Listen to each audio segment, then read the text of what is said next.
الودود المجيد الشافي الشهيد الحق الوكيل القوي المتين الولي الحميد الجميل الأعلى النصير المالك المليك الحي القيوم الحافظ الواحد الأحد الصمد القادر المقتدر المقدم المؤخر الأول الآخر الأكرم الظاهر الباطن الواسع المتعال البر التواب الديان العفو الرؤوف الجواد المنان الطيب الغني الحفي العلي الستير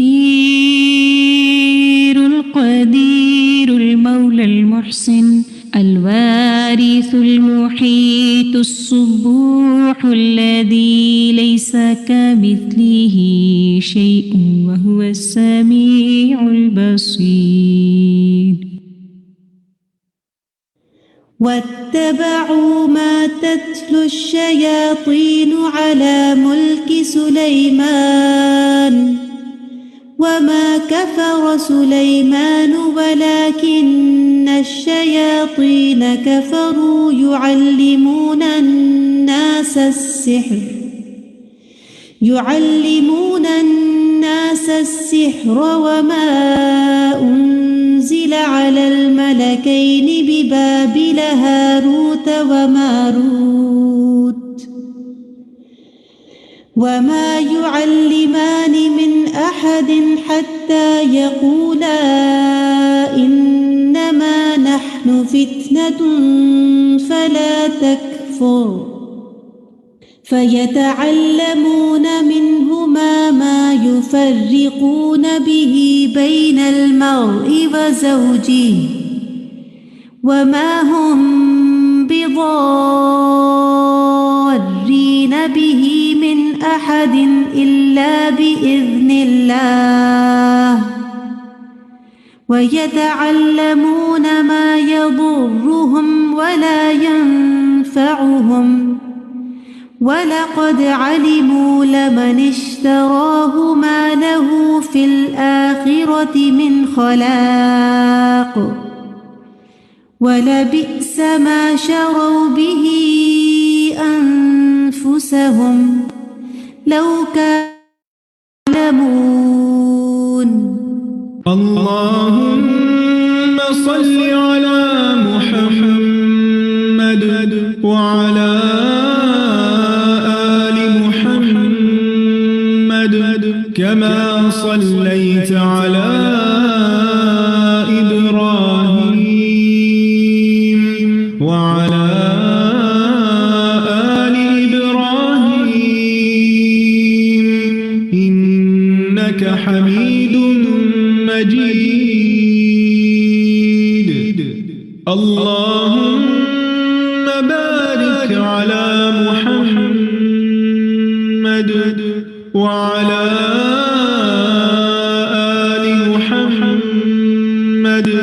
كما باركت على إبراهيم وعلى آل إبراهيم إنك حميد مجيد. الله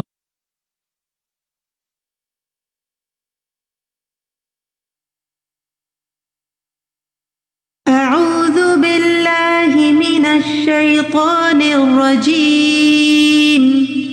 بسم الله الرحمن الرحيم. الحمد لله رب العالمين الرحمن الرحيم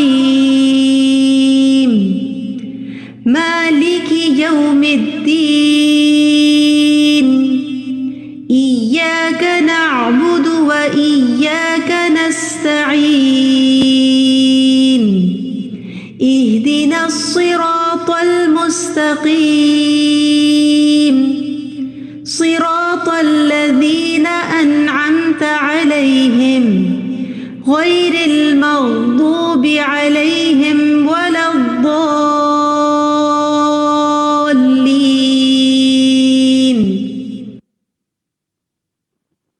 السلام علیکم ورحمۃ اللہ وبرکاتہ. السلام علیکم ورحمۃ اللہ وبرکاتہ. الحمد للہ والصلاة والسلام علی رسول اللہ وعلی آلہ وصحبہ اجمعین. اما بعد فاعوذ باللہ من الشیطان الرجیم. بسم اللہ الرحمن الرحیم.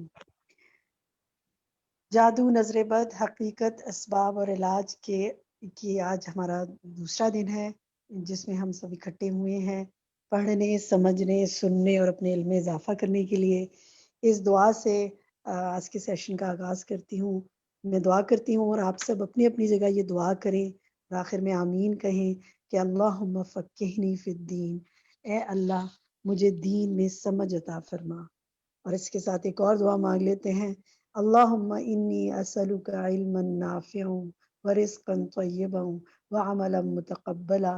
اے اللہ میں تجھ سے نفع بخش علم، پاکیزہ رزق اور قبول ہونے والے عمل کا سوال کرتی ہوں. آج کا انشاءاللہ جو ٹاپک ہے ہمارا، اس کی طرف آنے سے پہلے کچھ بات کروں گی میں کہ پہلا ٹاپک جو تھا اس کے بعد ہی ہمیں اندازہ ہو گیا کہ آپ کو ماشاءاللہ اس میں بہت انٹرسٹ ہے، کیونکہ یہ معاشرے میں بہت ایک عام جو پھیلی ہوئی چیزیں ہیں اور مسائل ہیں ان سے بہت ریلیٹڈ موضوع ہے. بہت سے ہمارے پاس سوالات آئے، بہت سے کیوریز تھیں. پھر سے وہی بات کہوں گی جو پہلی کلاس میں بھی کہی تھی کہ صبر کے ساتھ معاملہ انشاءاللہ آپ نے کرنا ہے. آپ کے سب سوالوں کے جواب آپ کو ان 10 سیشن کے اینڈ تک انشاءاللہ ضرور مل جائیں گے، بلکہ بیچ میں ہی ملتے جائیں گے، کیونکہ بہت سے پرسنل سوال تھے. کچھ کو جواب دیا گیا، کچھ کو بتایا گیا کہ انشاءاللہ آگے کی سیشنز میں اس کا آپ کو جواب ملے گا. کچھ ایک آدھ ایسی بھی ہمارے پاس بات آئی کہ پہلے سیشن میں آپ نے یہ نہیں بتایا، وہ چیز کیوں نہیں ڈسکس کی. تو دیکھیں 1 گھنٹے میں ہم اس سے زیادہ کیا ڈسکس کر سکتے ہیں. ہم نے اسی لیے 10 سیشن رکھے ہیں اس کے. تو انشاءاللہ اس میں بہت سی چیزیں ڈسکس ہوں گی. اور ابھی تو ہم صرف ان کی حقیقت اور اسباب کو سمجھ رہے ہیں، علاج کی طرف تو ہم انشاءاللہ آگے آئیں گے. تو ہم آج کا جو ٹاپک ہے اس کو دیکھتے ہیں کہ وہ کیا ہے. آج کا انشاءاللہ جس ٹاپک پہ ہم بات کریں گے وہ جادو کی اقسام، جنات اور شیاطین. اس کے علاوہ نظر بد، جادو اور نظر بد کے اسباب. انشاءاللہ ہم استاذہ محترمہ سے اس پر سنیں گے، بہت سی رہنمائی کریں گی وہ ہمیں ہماری، اور ساتھ ساتھ آپ پریزنٹیشن میں ان چیزوں کو انشاءاللہ دیکھیں گے بھی. تو ہم آغاز کرتے ہیں اپنے آج کے سیشن کا.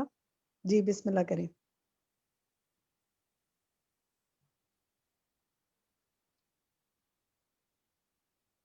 السلام علیکم ورحمۃ اللہ وبرکاتہ. کیا حال ہے سب کا؟ الحمد للہ.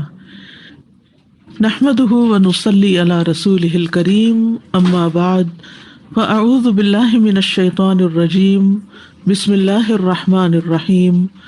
رب اشرح لی صدری ویسر لی امری واحلل عقدۃ من لسانی یفقہوا قولی.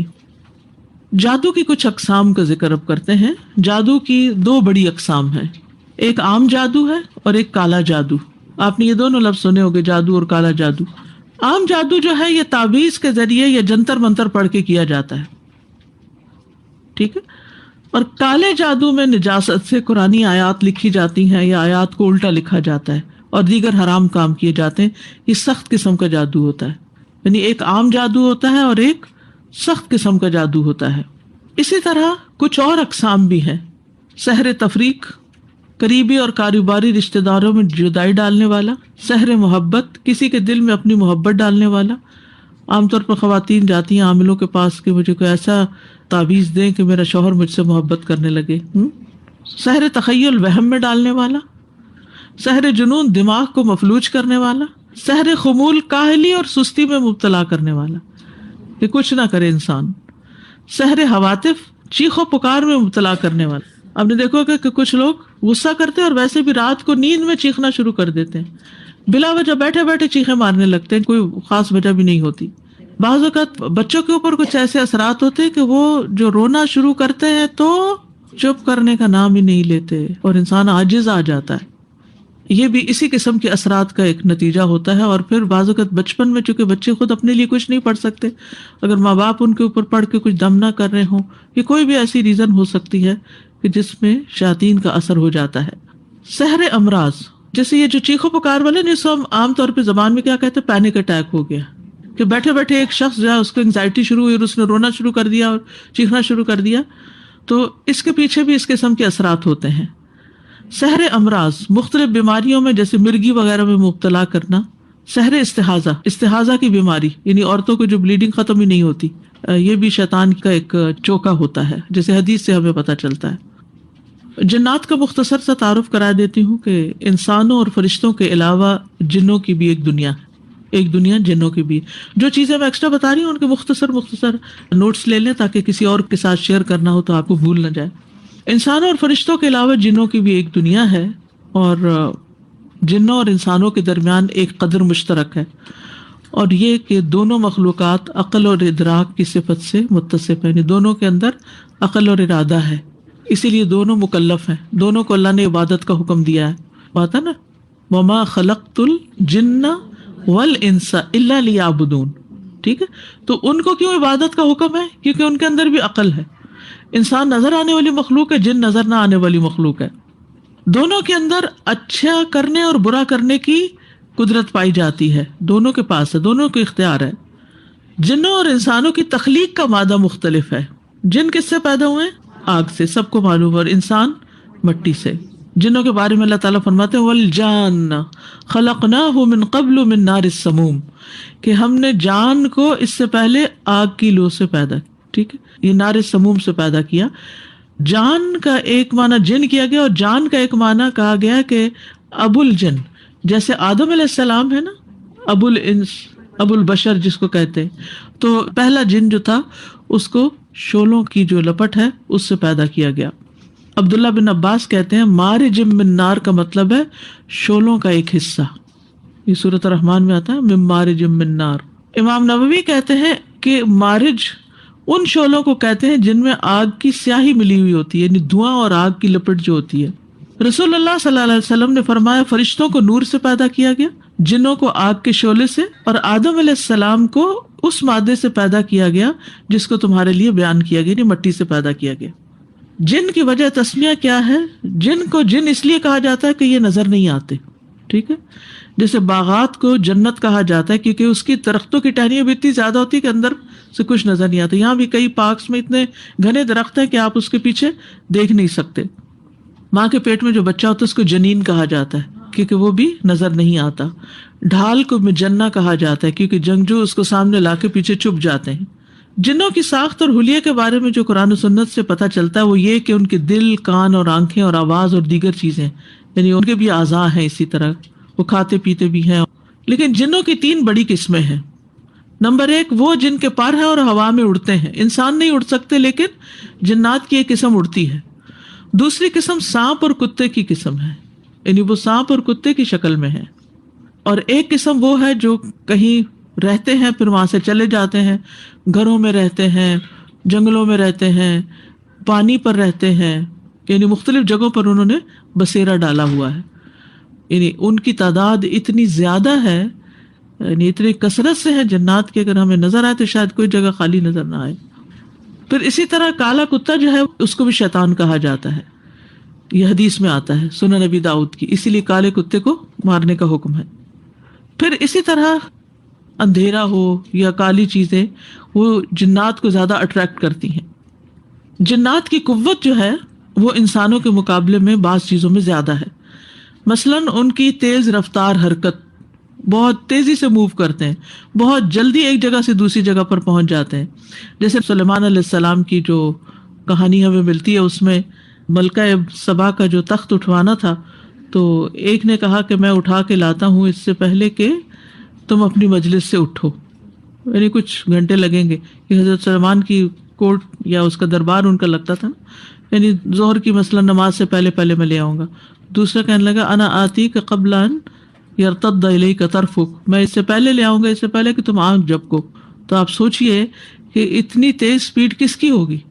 آنکھ جھپکنے میں کتنی دیر لگتی ہے، ایک سیکنڈ سے بھی کم، یعنی بجلی کی رفتار جو ہے اس سے بھی تیز. تو اس میں بھی پھر یہ کہ سارے جن ایک جیسے نہیں، کوئی دیو ہیکل ہے، بہت ہیوج ہے، کوئی چھوٹے ہیں، کوئی بچے ہیں، کوئی کمزور ہیں، ان میں فیمیل بھی ہیں، میل بھی ہیں. پھر اسی طرح یہ کہ آسمانوں کی طرف بھی تیزی سے جاتے ہیں. ظاہر لائٹ کی رفتار سے چڑھتے ہیں تو تبھی جا کے جلدی سے وہاں پہنچ جاتے ہیں اور پھر نیچے بھی آ جاتے ہیں. پھر ان میں سے کچھ ایسے ہیں کہ جو تعمیراتی اور آلات بنانے کا فن بھی رکھتے ہیں، جیسے سلیمان علیہ السلام کے لیے بڑے بڑے قلعے انہوں نے بنائے اور دیگر چیزیں تعمیر کی، یعنی انہوں نے تعمیرات کی. تو آپ سوچ رہے ہوں گے کہ اس کے بعد کیوں نہیں ہو رہی تعمیرات جنات سے؟ وجہ معلوم ہے آپ کو نا. حضرت سلیمان علیہ السلام نے ایک دعا کی تھی، وَهَبْ لِي مُلْكًا لَا يَنبَغِي لِأَحَدٍ مِّن بَعْدِي، کہ مجھے ایسی بادشاہت عطا کر کہ میرے بعد کسی اور کے لیے نہ ہو. تو کسی اور کے لیے نہ ہو کا مطلب کیا ہے کہ پھر وہ کوئی اور ان کو اس طرح قابو نہیں کر سکتا کہ محلات بنوائے یا کوئی اپنی مرضی کی چیزیں کروا سکے ان سے اس اسٹینڈرڈ کی. پھر اسی طرح یہ کہ مختلف شکلیں اختیار کرنے کا بھی ان کے اندر کیپیسٹی ہوتی ہے، بھیس بدلتے ہیں. مثلاً شیطان کے بارے میں آتا ہے کہ اس نے انسان کی شکل بھی اختیار کی اور اسی طرح دیگر جانوروں کی، اور انسان کے خون میں بھی داخل ہونے کی صلاحیت رکھتے ہیں. ٹھیک ہے، کیونکہ نبی صلی اللہ علیہ وسلم نے فرمایا کہ تمہارے خون میں شیطان کس طرح دوڑتا ہے؟ جیسے خون دوڑتا ہے. تو وہ انسان کے اندر داخل بھی ہو سکتے ہیں. جنات کے کچھ پہلو کمزور بھی ہوتے ہیں، یعنی کچھ اسٹرینتھس ہیں ان کی اور کچھ ویکنیسز ہیں. اس کی چال بڑی کمزور ہے. ان کید الشیطان کان ضعیفا، قرآن مجید سورۃ النساء 76 میں آتا ہے کہ بے شک شیطان کی چال ہمیشہ نہایت کمزور رہی ہے. نیک بندوں پہ شیطان کا تسلط نہیں ہوتا. نیک شخص جو ہے وہ شیطان کے مقابلے میں زیادہ اسٹرانگ ہوتا ہے. اللہ تعالیٰ فرماتے ان عبادی لیس لک علیہم سلطان، میرے بندوں پر تیرا کوئی زور نہیں چلے گا، میرے بندوں پر تیرا کوئی زور نہیں چلے گا. مضبوط ایمان والے بندوں سے شیطان ڈرتا ہے. مثلاً حضرت عمر رضی اللہ عنہ سے شیطان ڈرتا تھا. جنات کو مطیع اور تابع فرمان بھی کیا جا سکتا ہے، جیسے سلیمان علیہ السلام کے لیے تھے. وہ ان کے لیے کام کرتے، جس کو چاہتے سزا دیتے، جس کو چاہتے قید کر دیتے. وہ ان کے لیے پانی میں بھی غوطے لگاتے تھے، یعنی سمندر کے اندر جا کے بھی چیزیں نکال کے لاتے تھے. پھر اسی طرح یہ کہ وہ معجزات نہیں لا سکتے، جیسے پیغمبروں کے معجزات ہوتے ہیں، جن معجزے نہیں لا سکتے. وہ خواب میں رسول اللہ صلی اللہ علیہ وسلم کی شکل اختیار نہیں کر سکتے، یعنی اصل صورت میں کبھی بھی نہیں آ سکتے. اور شکلیں کر کے تو وہ کہہ سکتے ہیں ہم پیغمبر ہیں، لیکن ہمیشہ جو شخص خواب میں نبی صلی اللہ علیہ وسلم کو دیکھتا ہے اس کو سوچنا چاہیے کہ کیا دیکھا اس نے. اور بعض اوقات وہ اس حلیہ مبارک سے بالکل الگ ہوتا ہے جو ہمیں تاریخ میں ملتا ہے، اوتھینٹک ملتا ہے. پھر اسی طرح یہ ہے کہ آسمان و زمین کی ایک حد تک پہنچ سکتے ہیں، اس سے آگے نہیں جا سکتے، ان کی لمٹس ہیں. قرآن مجید میں آتا ہے یا معشر الجن والانس ان استطعتم ان تنفذوا من اقطار السماوات والارض فانفذوا لا تنفذون الا بسلطان، کہ اے جنوں انس اگر تمہارے اندر طاقت ہے کہ زمین و آسمان کے کناروں سے بھاگ نکلو تو ذرا بھاگ کے دکھاؤ. تم بھاگ نہیں سکتے، یعنی وہ اللہ کے پورے کنٹرول میں ہے. انسانوں کے بس میں نہ بھی ہوں لیکن اللہ سے کہیں بھاگ کے نہیں جا سکتے. اسی طرح جنات بند دروازے نہیں کھول سکتے. بسم اللہ پڑھ کے آپ جو دروازہ بند کرتے ہیں، الماری کا، ڈرار کا، کسی بھی چیز کا، سیف کا، تو اس کو نہیں کھول سکتے. بعض لوگ کہتے ہیں ہمارے پیسے چوری ہو گئے تو انہوں نے بسم اللہ پڑھ کے بند نہیں کیا ہوگا، ورنہ ان کے اندر اتنی طاقت نہیں. اسی طرح ان کی کچھ خوبی اور کچھ خرابی بھی ہوتی ہے. قرآن مجید میں آتا ہے وَإِنَّا مِنَّا الصَّالِحُونَ وَمِنَّا دُونَ ذَلِكَ كُنَّا طَرَائِقَ قِدَدًا. سورۃ الجن میں کچھ ہم میں سے مسلمان ہیں اور ہم میں سے کچھ اس کے علاوہ ہیں، ہم مختلف گروہ چلے آ رہے ہیں. پھر جن انسان کو چمٹ بھی جاتے ہیں، پوزیس کر لیتے ہیں. یعنی مسلمانوں کے ائمہ میں سے، اسکالرز میں سے کوئی بھی اس بات کا انکار نہیں کرتا، جو اوتھینٹک اسکالرز ہیں، کہ جنات دورہ پڑے ہوئے اور دیگر لوگوں کے جسم میں داخل ہو جاتے ہیں. انسان جنات کے ساتھ کیا کرتے ہیں؟ 3 طرح کا معاملہ کرتے ہیں. یعنی انسان جنوں کے ساتھ کیسے ٹریٹ کرتے ہیں؟ 3 طرح. نمبر 1 شیطانی معاملہ، جیسے جادوگر اور کاہن کرتے ہیں، اور اس کے حرام ہونے اور شرک ہونے پر اتفاق ہے. یعنی جادوگر جس طرح جنوں کو ٹریٹ کرتے ہیں ایسے کرنا منع ہے. نمبر 2 رحمانی معاملہ. یہ اس وقت ہوا جب جنات رسول اللہ صلی اللہ علیہ وسلم کے پاس آئے اور آپ کی رسالت کے بارے میں سنا، اس پر عمل کیا اور اپنی قوم کو تبلیغ کی. تو اگر کوئی شخص جنات کو تعلیم دیتا ہے، تبلیغ کرتا ہے یا ان کو کوئی اچھی بات سکھاتا ہے تو یہ جائز ہے۔ بعض لوگوں نے مجھ سے ذکر کیا کہ ان کے کوئی بزرگ تھے، ان کو جنات اپنے علاقے میں لے گئے اور کہا کہ ہمیں واعظ کرو، ہماری قوم کو نصیحت کرو، اور انہوں نے باقاعدہ ان کو قرآن پڑھ کے سنایا اور تعلیم بھی دی۔ تو ایسا کرنے میں کوئی حرج نہیں، یعنی یہ ہر ایک کے ساتھ تو ایسا نہیں ہوتا، لیکن یہ کہ خاص خاص لوگوں کے ساتھ ایسا ہو بھی سکتا ہے، اور یہ بھی چیز سننے میں آتی ہے۔ پھر اسی طرح شاہی معاملہ جو سلیمان علیہ السلام نے کیا جنوں کے ساتھ، لیکن ان کے بعد وہ ختم ہو گیا کیونکہ انہوں نے کہا قال رب اغفر لی وہب لی ملکا لا ينبغی لأحد من بعدی، کہ اے میرے رب مجھے بخش دے اور مجھے ایسی بادشاہی عطا فرما جو میرے بعد کسی کے لیے لائق نہ ہو، یعنی کسی اور کو نہ ملے۔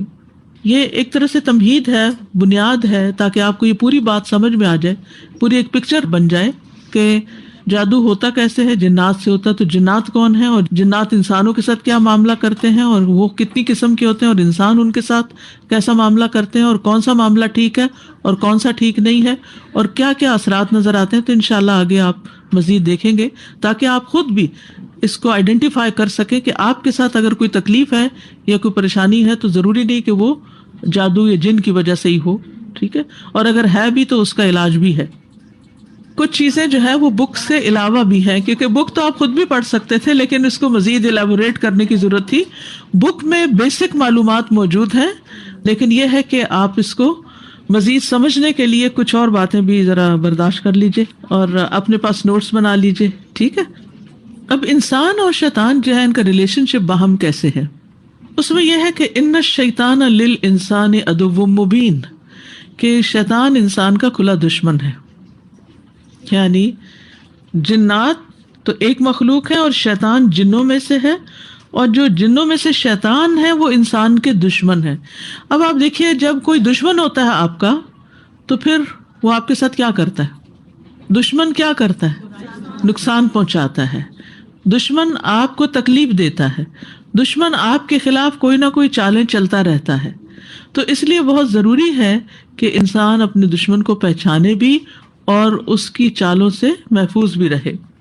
اس کی ایک چال یہ ہے کہ وہ انسانوں کے درمیان عداوت پیدا کرتا ہے، یعنی اچھے سے اچھے انسانوں کے درمیان غلط فہمیاں پیدا کرنا، خون کے رشتوں کے درمیان، بہن بھائیوں کے درمیان، حتیٰ کہ بعض اوقات ماں باپ اور بچوں کے درمیان، شوہر بیوی کے درمیان جو اتنی محبت کے رشتے ہوتے ہیں۔ تو یہ یاد رکھیے کہ وہ انسان کا دشمن ہے، اور اس کی دشمنی کی سب سے نمبر 1 چیز کیا ہے کہ وہ انسانوں کو باہم لڑاتا ہے۔ ایک کے دل میں دوسرے کے خلاف بدگمانیاں، دوسرے کے دل میں پہلے کے خلاف بدگمانیاں، چیزوں کو اس طرح بنا کے دکھانا کہ جو ان کی اصل حقیقت نہیں۔ تو یہ ساری چیزیں جو ہیں ان کو سمجھنے کی بھی ضرورت ہے، اور اس کی ان چالوں سے محفوظ رہنے کی بھی، اور اس کی کاٹ کرنے کی بھی، کیونکہ اس کی چال ہے کمزور، لیکن اگر ہم خود ہی کمزور ہوں تو کمزور چیز کا وار بھی پڑ سکتا ہے۔ پھر یہ یاد رکھیے کہ وہ انسان کو اللہ کی اطاعت سے روکتا ہے، نیکی کے کاموں میں ہمیشہ گڑبڑ ڈالتے، سستی پیدا کرتا ہے، ایسی رکاوٹیں کھڑی کرتا ہے کہ انسان اچھے کاموں کی طرف نہ آئے، کیونکہ شیطان نے کہا تھا نا فَبِمَا أَغْوَيْتَنِي لَأَقْعُدَنَّ لَهُمْ صِرَاطَكَ الْمُسْتَقِيمَ، کہ بوجہ اس کے کہ تو نے مجھے گمراہی میں مبتلا کیا، اب میں بھی تیری سیدھی راہ پر گھات لگا کر بیٹھوں گا۔ پھر انسانوں کو آگے سے، پیچھے سے، دائیں سے، بائیں سے، ہر طرف سے گھیروں گا اور اپنی راہ پہ ڈال دوں گا، اور تو ان میں سے اکثر کو شکر گزار نہیں پائے گا۔ تو شیطان کی ایک اور بہت بڑی چال کیا کہ انسان کو ناشکرا بنانا۔ جب انسان ناشکرا ہوتا ہے تو اس کے اندر کمپلینٹس بہت ہوتی ہیں، کسی کو انسان نہیں چھوڑتا، ہر ایک سے کوئی نہ کوئی شکایت۔ اگر آپ سے پوچھا جائے کہ بتائیے کہ دنیا میں کون سا ایسا شخص ہے جس سے آپ کو کوئی شکایت نہیں، وہ ہو سکتا ہے جس کو آپ جانتے ہی نہ ہو، جس سے تعلق واسطہ نہیں، لیکن جس کے ساتھ تعلق ہے اور جتنا زیادہ تعلق ہے اس کے ساتھ اتنی ہی زیادہ شکایتیں ہیں۔ تو یہ ریلیشن شپ میں خرابی، یہ اس کا ایک بہت اہم کام ہے کہ جس کے بعد انسان ہرٹ ہوتا ہے، پریشان رہتا ہے، بد دل ہوتا ہے، خوشی اس کی ساری ماری جاتی ہے۔ اب آپ دیکھیں کتنی بڑی بڑی خوشی کے موقع ہوتے ہیں، بچوں کی شادی کے مواقع ہیں، اب اس میں کوئی رشتہ دار روٹھ کے بیٹھ جائے گا، کہیں کوئی کھانے پہ طنز کر دے گا، کوئی کسی چیز کے اوپر کمنٹ کر دے گا، تو انسان کہتا ہے میں اتنا تھکا، میں نے اتنا کچھ کیا، اتنا مال خرچ کیا، اتنا وقت، مجھے کیا ملا؟ آخر میں تھک ٹوٹ کے بیٹھ گئے اور لوگوں کی باتیں ہی سننے کو ملی۔ تو اس قسم کی جو پھوٹ ڈلوانا ہے اور تعلقات کی خرابی ہے، یہ عموماً شیطان کی چالوں میں سے ایک چال ہوتی ہے جس سے انسان کو آگاہ رہنا چاہیے۔ پھر اسی طرح انسانوں کو گمراہ کرنے کے مختلف طریقے اختیار کرتا ہے۔ رسول اللہ صلی اللہ علیہ وسلم نے فرمایا، آدم کے بیٹے کو گمراہ کرنے کے لیے شیطان اس کے مختلف راستوں میں گھات لگا کے بیٹھ جاتا ہے۔ پہلے اسلام کے راستے پہ بیٹھتا ہے تو کہتا ہے کیا تم اپنے ماں باپ کے دین کو چھوڑ دو گے؟ اس کو یہ سجھاتا ہے، یہ خیال دل میں ڈالتا ہے۔ یعنی جب کوئی شخص اسلام کی طرف آنے لگتا ہے یا مسلمان ہونے لگتا ہے یا دین کے اندر شعوری طور پہ آنے لگتا ہے کہ مجھے اب دین کو سمجھنا چاہیے، جاننا چاہیے، میں مسلمان تو ہوں لیکن مجھے اپنے ہی دین کا نہیں پتا، تو وہ کہتے کہ کیا تمہارے ماں باپ غلط تھے؟ تو وہ اس کو اس طرح اس راستے پر آنے نہیں دیتا۔ پھر انسان شیطان کی بات نہیں مانتا اور اسلام قبول کر لیتا ہے۔ پھر وہ ہجرت کے راستے پہ بیٹھ جاتا ہے، کہتا ہے کہ آپ تو ہجرت کرے گا، اپنے باپ دادا کی زمین کو چھوڑ دے گا۔ مہاجر کی مثال تو اس گھوڑے کی سی ہے جسے رسی بندھی ہو، لیکن وہ اس کی نافرمانی کرتے ہوئے پھر ہجرت کر جاتا ہے۔ پھر وہ جہاد کے راستے پہ بیٹھ جاتا ہے، کہتا ہے کہ یہ تو ایک مشقت والا کام کرنے لگا ہے، اس میں مال و دولت کھپ جاتا ہے، جب تو لڑے گا تو تجھے قتل کر دیا جائے گا، کوئی اور تیری بیوی سے نکاح کر لے گا، تیرا مال وارثوں میں تقسیم کر دیا جائے گا۔ تو اس طرح وہ اس قسم کے خیالات اس کے دل میں ڈالتا ہے، تو وہ اس کی رائے کو ٹھکرا دیتا ہے اور وہ جہاد کرتا ہے۔ پھر رسول اللہ صلی اللہ علیہ وسلم نے فرمایا، جس نے شیطان کے ساتھ ایسے ہی کیا، یعنی جس نیک کام میں خلل ڈالنے کے لیے وہ آیا اور اس نے اس کی بات نہیں مانی اور وہ کر گزرا، تو اللہ پر حق ہے کہ وہ ایسے بندے کو جنت میں داخل کرے، کیونکہ وہ ساری زندگی شیطان سے لڑتا ہوا اور شیطان کی بات کو چھوڑ کے اللہ کی بات مانتا ہوا چلتا رہا، تو اللہ سبحانہ تعالیٰ کے لیے پھر لازم ہے کہ وہ اس کو جنت میں داخل کرے، اور جو قتل کیا گیا تو اللہ عز و جل پر حق ہے کہ اسے جنت میں داخل کرے۔ پھر انسانوں کے درمیان فتنے ڈالنا، اور خصوصاً میاں بیوی کے درمیان، یعنی چھوٹی چھوٹی بات میں آپ دیکھیں گے کہ آپ سب کے ساتھ اچھے ہوتے ہیں اور ہر ایک کے ساتھ پولائٹلی بول رہے ہوتے ہیں سب کچھ، لیکن ہسبینڈ چھوٹی سی بات کرے تو آپ ایک دم بھڑک اٹھتے ہیں، حالانکہ آپ کی کوئی ارادہ نہیں ہوتا، یعنی آپ کوئی لڑنے کی نیت سے نہیں بیٹھے ہوتے، لیکن خواہ مخواہ ہی باتیں چبھنے لگ جاتی ہیں اور آپ کا سارا اخلاق دھرے کا دھرا رہ جاتا ہے۔ یعنی شیطان سب سے زیادہ تعلقات میں سے یعنی ماں باپ اور بچے، بہن بھائی، دوستوں کے علاوہ ان کو بھی خرابی کرتا ہے، مگر اس کا سب سے بڑا ہدف ہسبینڈ وائف ہوتا ہے کہ یہ لڑیں آپس میں کسی طرح۔ جابر کہتے ہیں، یہ صحیح مسلم کی روایت ہے، رسول اللہ صلی اللہ علیہ وسلم نے فرمایا، بے شک ابلیس اپنا تخت پانی پر رکھتا ہے، پھر وہ اپنے لشکروں کو بھیجتا ہے، بس ان میں سے اس کے نزدیک مرتبے کے اعتبار سے وہی مقرب ہوتا ہے جو فتنہ ڈالنے میں ان سے بڑا ہو، اور ان میں سے ایک آتا اور کہتا میں نے اس طرح کیا، تو شیطان کہتا کوئی بڑا کام نہیں کیا۔ پھر دوسرا آتا، اس نے کہا میں نے انسان کو اس وقت تک نہیں چھوڑا جب تک اس کے اور اس کی بیوی کے درمیان جدائی نہیں ڈلوا دی۔ کہتے ہیں کہ وہ شیطان اس سے اپنے قریب کر کے کہتا ہے کہ تو نے کتنا اچھا کیا، پھر اس کو اپنے ساتھ چمٹا لیتا ہے، اس کو حق کرتا ہے کہ تم میاں بیوی کے درمیان لڑائی ڈلوا کے آئے، تم نے سب سے بڑا مار کا مارا ہے، کیونکہ ان دو افراد کے درمیان جب لڑائی ہوتی ہے تو سارا سکون برباد ہو کے رہ جاتا ہے، بچے برباد ہو کے رہ جاتے ہیں، ساری نعمتیں بیکار ہو کے رہ جاتی ہیں، بڑے سے بڑا گھر ہو، بڑی سے بڑی گاڑی ہو، اچھے سے اچھا کھانا میسر ہو، کسی چیز کی فکر نہ ہو، لیکن اگر ہسبینڈ وائف کے تعلقات ہی آپس میں اچھے نہیں تو آپ دیکھیں کہ ہر چیز ہی اداس ہو جاتی ہے، بعض اوقات خاندان الگ ہو جاتے ہیں ایک دوسرے سے، اور خون کے رشتوں میں تفرقہ پڑ جاتا ہے۔ اسی طرح ایک اور روایت میں آتا ہے کہ ابلیس صبح کے وقت اپنے لشکروں کو بھیجتا ہے اور کہتا ہے جو کسی مسلمان کو گمراہ کرے گا میں اسے تاج پہناؤں گا۔ واپسی پر ان میں سے ایک کہتا ہے میں اسے ورغلاتا رہا یہاں تک کہ اس نے اپنی بیوی کو طلاق دے دی۔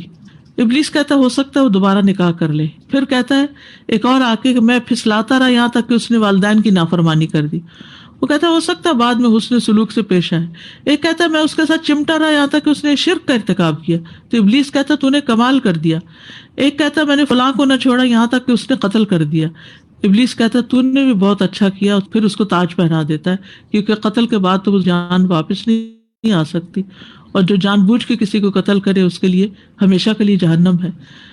پھر اسی طرح بعض اوقات ایک دوسرے کے درمیان جو نفرت ہوتی ہے وہ پیدا کرتا ہے. تو ایک موقع پر ایک شخص نے ابن مسعود سے کہا کہ میں فلاں لڑکی سے شادی کرنا چاہتا ہوں لیکن مجھے ڈر ہے کہ وہ مجھ سے نفرت کرے گی. تو ابن مسعود نے کہا الفت اللہ کی طرف سے ہوتی ہے، یعنی دلوں میں محبت کا پیدا ہونا اللہ کی طرف سے ہوتا ہے، اور بغض نفرت شیطان کی طرف سے ہوتی ہے. شیطان چاہتا ہے کہ تمہارے لیے اس چیز کو ناپسندیدہ کر کے دکھائے جو اللہ نے تمہاری حلال کی ہے، یعنی حلال چیز کو وہ بالکل چھوٹا کر دیتا ہے اور حرام چیزوں کو اٹریکٹ کر کے اور خوبصورت بنا کے دکھاتا ہے. تو اس سے پھر نفرتیں پھیلتی ہیں اور تعلقات کی خرابیاں ہوتی ہیں. تو ایک عام قاعدے کے طور پر یہ بات رکھیے ذہن میں کہ اگر آپ کے دل میں اللہ نے کسی کی محبت ڈالی ہے تو یہ محبت ایک انعام ہے، یہ ایک رزق ہے، کیونکہ محبت سے انسان کو ایک خوشی نصیب ہوتی ہے. اور اگر آپ کے دل میں کسی کے لیے نفرت آ گئی ہے تو یہ شیطان کا کام ہے. تو اب آپ اکیلے میں بیٹھ کے اپنے ساتھ یہ ایکسرسائز کریں گے کہ اپنے سارے رشتہ داروں کی لسٹ بنا کے دیکھیں گے کہ مجھے کس سے محبت ہے اور کس سے نفرت ہے، اور جس چیز سے نفرت ہے تو کیوں نفرت ہے، اور اس نفرت کی بنیاد کیا پڑی، اور اس کو دور کیسے کیا جا سکتا ہے.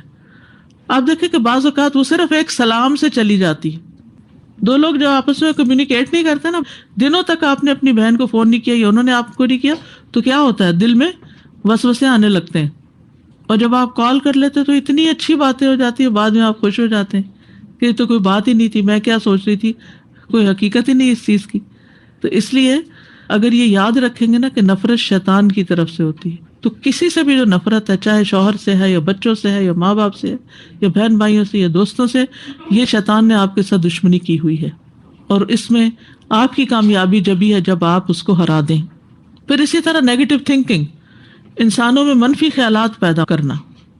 نبی صلی اللہ علیہ وسلم اعتکاف میں تھے تو آپ کی اہلیہ صفیہ بنت حیی وہ آپ سے ملنے کے لیے آئی اور کھڑے ہو کر آپ سے مسجد کے باہر بات کر رہی تھی. جب واپس ہونے کے لیے کھڑی ہوئی تو اتنے میں 2 انصاری صحابی تھے، وہ آپ کو دیکھ کے تیزی تھے گزرنے لگے. تو آپ نے فرمایا ٹھہر جاؤ، یہ میری بیوی ہے. تو انہوں نے عرض کیا سبحان اللہ یا رسول اللہ، کیا آپ کے بارے میں ہم کوئی شک کر سکتے ہیں؟ آپ نے فرمایا بے شک شیطان انسان کے اندر خون کی طرح دوڑ رہا ہوتا ہے، اس لیے مجھے ڈر لگا کہ کہیں تمہارے دلوں میں کوئی وسوسہ یا کوئی چیز نہ ڈال دے. جو دل سے گزرتا رہتا ہے تو وہ کیا کرے گا؟ بدگمانی ڈالے گا. اس لیے آپ دیکھیں کہ بہت سے لوگوں کو جب وہ آگاہ نہیں ہوتے، شعوری طور پر نہیں سوچتے، اپنے برین کو ٹرین نہیں کرتے، تو نتیجہ کیا ہوتا ہے کہ وہ ہر ایک سے پہلے بدگمان ہوتے پھر اچھا گمان کرتے. آغاز بدگمانی سے کرتے ہیں، شروع بدگمانی سے کرتے ہیں. یعنی کسی کو بھی دیکھیں گے، ملیں گے تو یہ والا مجھ سے کیوں مل رہا ہے، یہ کیوں مسکرا رہا ہے، یہ کیوں اتنا پولائٹ ہے، اس کو مجھ سے کیا مطلب ہے، اس کو مجھ سے کیا لینا ہے.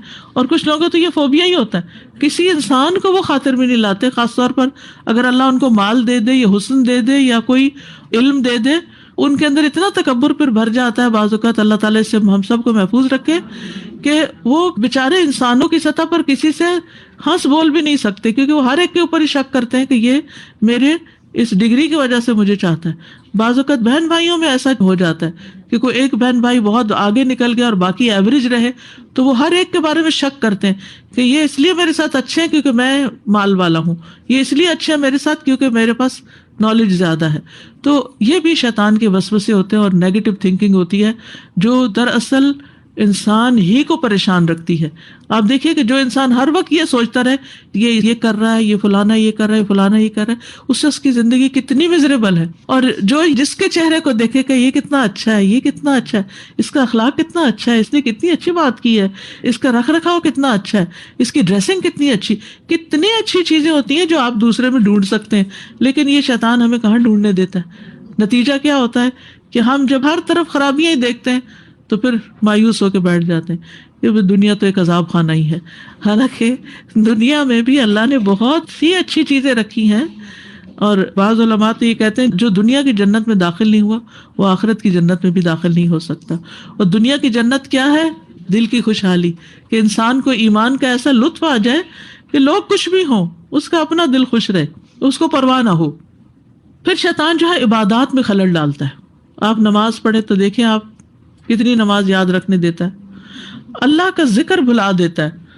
اور بعض اوقات تو نماز بھی بھول جاتے ہیں کچھ لوگ، اوہ میں تو نماز ہی بھول گئی اور آخری وقت آ گیا. اور کبھی ایسا ہوتا ہے کہ جمعے کا دن ہے اور آپ کو سورۃ کہف ہی پڑھنا بھول جائے، اور جب سورج غروب ہو جائے تو آپ کو یاد ہے اوہ ہو میری تو ایک روٹین ہے اور آج وہ میں بھول ہی گئی. کبھی آپ ریگولر بیسس پہ صدقہ کر رہے ہوتے ہیں تو اچانک ہی بھول جاتے ہیں. اس کا وجہ کیا ہوتی ہے؟ شیطان کیوں بلواتا ہے؟ کیونکہ یہ ساری دراصل ہماری پروٹیکشن کی چیزیں ہیں شیطان سے، تو وہ ان کو ہٹاتا ہے. صدقہ پروٹیکٹ کرتا ہے، سورۃ الکہف کا پڑھنا پروٹیکشن کا ذریعہ ہے، صبح شام کی دعائیں پروٹیکشن کا ذریعہ ہے، رات کو سوتے وقت کے اذکار پروٹیکشن کے لیے ہیں. یہ جو نبی صلی اللہ علیہ وسلم نے ہمیں مختلف دعائیں سکھا دی ہیں یہ ساری ہماری پروٹیکشن. اور بعض اوقات وہ باتوں میں لگا کے آپ ادھر پڑھنے لگے کرنے لگے، ادھر کو فون آ گیا، وہ بچے نے بلا لیا، کچھ اور ہو گیا اور اصل کام آپ سے چھٹ گیا. جس کام کو آپ نے ذرا بھی ٹالا نا اپنے وقت سے، اس کے ساتھ یہی ہوتا ہے پھر کہ بعض اوقات وہ بہت لیٹ ہو جاتا ہے جس کا کوئی فائدہ نہیں رہتا، اور بعض اوقات وہ بھول ہی جاتا ہے. قرآن مجید میں آتا ہے استحوذ علیہم الشیطان فانساہم ذکر اللہ اولئک حزب الشیطان. شیطان ان پہ غالب آ گیا سو اس نے انہیں اللہ کی یاد بھلا دی، یہ لوگ شیطان کا گروہ ہے. دوسری چیز ہے نظر بد. تو نظر بد کی حقیقت جاننا بھی ضروری ہے، اور پھر ان دونوں چیزوں کا آخر میں علاج انشاءاللہ بتاؤں گی. اب تک ہم نے جادو و شیاطین کے بارے میں جانا کہ وہ کس طرح کام کرتے ہیں، وہ کون ہوتے ہیں، اور اب نظر بد کس طرح کام کرتی ہے. سب سے پہلی بات یہ کہ نظر کی حقیقت ہے، یعنی نظر ہے کوئی چیز، اٹ ایگزسٹس. ہم اس کو ڈینائی نہیں کر سکتے کہ ایسے ہی تم باتیں کرتے ہو کچھ بھی نہیں ہوتا، نہیں ہے. کیوں؟ اس لیے کہ ہمارا دین ہمیں بتاتا ہے. یعنی کچھ چیزیں توہمات ہوتی ہیں ان کے بارے میں بتاتا ہے، لیکن جو چیزیں واقعی اثر رکھتی ہیں ان کے بارے میں بتاتا ہے. اور یہ اثر جو ہے نگاہ کے اندر ایک تاثیر ہے، یہ بھی اللہ نے رکھی ہے انسان کے لیے. اقبال کا ایک شعر بھی ہے اس کے بارے میں، نگاہ مرد مومن سے بدل جاتی ہیں تقدیریں، جو ہو ذوق یقین پیدا تو کٹ جاتی ہیں زنجیریں. تو یقین کی قوت اتنی بڑی ہے، اسی طرح نظر کی قوت بھی اہمیت رکھتی ہے. نبی صلی اللہ علیہ وسلم نے فرمایا، بخاری کی روایت ہے، العین حق، کہ نظر لگنا برحق ہے. ابن قیم کہتے ہیں اپنی کتاب الزاد میں، یہ حاسد اور نظر لگانے والے کے نفس سے نکلنے والے تیر ہوتے ہیں. یعنی حاسد کی نگاہ سے، یا کوئی بھی حاسد نہ بھی ہو، بعض لوگوں کی نظر ایسی ہوتی ہے کہ ان کی نگاہ سے نکلنے والے تیر ہوتے ہیں جو انسان کو لگ جاتے ہیں اور کبھی نہیں لگتے، کبھی خطا ہو جاتے ہیں. جیسے آپ تیر مارتے ہیں نا کہیں، تو کبھی وہ نشانے پہ لگ جاتا ہے اور کبھی نہیں لگتا، لیکن وہ نگاہ سے نکلتے ہیں. ٹھیک ہے، جیسے ہم سانس لیتے ہیں تو آپ اگر بات کرتے ہوئے اپنے منہ کے آگے ہاتھ رکھے تو آپ کے منہ سے کچھ ریز یا کچھ ہوا نکل رہی ہوتی ہے نا بولتے ہوئے. اسی طرح ناک سے بھی کچھ نکل رہا ہوتا ہے، اسی طرح آنکھوں سے بھی کچھ ریز نکل رہی ہوتی ہیں. کسی کی زیادہ ہوتی، کسی کی کم ہوتی ہے، کسی وقت زیادہ ہوتی، کسی وقت نہیں ہوتی. یعنی کہ جب ایک انسان حسد میں مبتلا ہوتا ہے تو اس وقت جو دیکھتا ہے وہ اور طرح دیکھتا ہے. آپ دیکھیے غم کے وقت آپ کے آنسو کیسے ہوتے ہیں، گرم ہوتے ہیں، اور خوشی کے وقت کے آنسو کیسے ہوتے ہیں، ٹھنڈے ہوتے ہیں. جی، یعنی انسان خوشی سے بھی رو پڑتا ہے، لیکن وہ آنسو فرق ہوتے ہیں. آپ کبھی ٹیسٹ کر لیجیے گا، نیکسٹ ٹائم یاد رہے. تو چہرے کے اوپر بھی اثر پڑھ کے پتہ چل جاتا ہے. ٹھیک ہے، تو اسی طرح خوشی کے وقت انسان جب دیکھتا ہے تو اور طرح دیکھتا ہے، اس وقت بھی کچھ تیر نکلتے ہیں. اور غصے کے وقت یا حسد کے وقت جب وہ دیکھتا ہے کسی چیز کو خاص، اس سے کہتا ہے نا کھا جانے والی نظروں سے دیکھ رہا تھا. تو یہ کھانے والی نظریں ایسی ہی ہوتی ہیں. غصے کے وقت کھا جانے والی نظریں ہوتی ہیں، لیکن خوشی کے وقت پیار بھری نظریں ہوتی ہیں، اور اسی طرح دیگر مواقع پر بھی. تو اب ہوتا یہ ہے کہ یہ نظر جو ہے یہ عام طور پر آمنا سامنا ہونے سے ہوتی ہے، اور کبھی کبھی اللہ کی قضاء و قدر سے قتل تک کر دیتی ہے، کبھی بیمار کر دیتی ہے، کبھی خوف اور دہشت زدہ کر دیتی، یعنی آپ ڈر سے جاتے ہیں. کبھی آپ کو ویک کر دیتی، کمزور کر دیتی، اور کبھی انسان کو حادثات کا شکار بھی کر دیتی. ہوتا اللہ کے اذن سے. رسول اللہ صلی اللہ علیہ وسلم نے فرمایا، اور یہ سلسلہ صحیحہ کی حدیث ہے، اللہ کی قضاء و قدر کے بعد بری نظر ہی میری امت کے اکثر لوگوں کی موت کا سبب بن جاتی ہے. یہ ہمارے دین نے خود ہمیں بتا دیا. یعنی قضاء و قدر کا مطلب یہ کہ اس کی آئی تھی، آ گئی، یعنی کوئی سبب بن گیا، کوئی بیماری آ گئی، ایسے ہی راہ چلتے ہی گر پڑے اور چلے گئے. اور اس کے علاوہ اس کے بعد سب سے زیادہ کثرت سے جو ہم بات واقع ہوتی ہیں وہ نظر کے باعث. جانوروں پر بھی اثر کرتی ہے نظر. ایک اور حدیث میں آتا ہے نبی صلی اللہ علیہ وسلم نے فرمایا نظر بد آدمی کو قبر میں اور اونٹ کو ہانڈی میں پہنچا دیتی ہے، یعنی جانور تڑپنے لگتا ہے اور پھر اچانک بیمار ہو جاتا ہے اور پھر اس کو ذبح کر دیا جاتا ہے، پکا لیا جاتا ہے۔ یہ ایک قدیم بیماری ہے۔ حضرت یعقوب علیہ السلام نے بھی اپنے بچوں کو اس سے بچنے کی تدبیر سکھائی تھی۔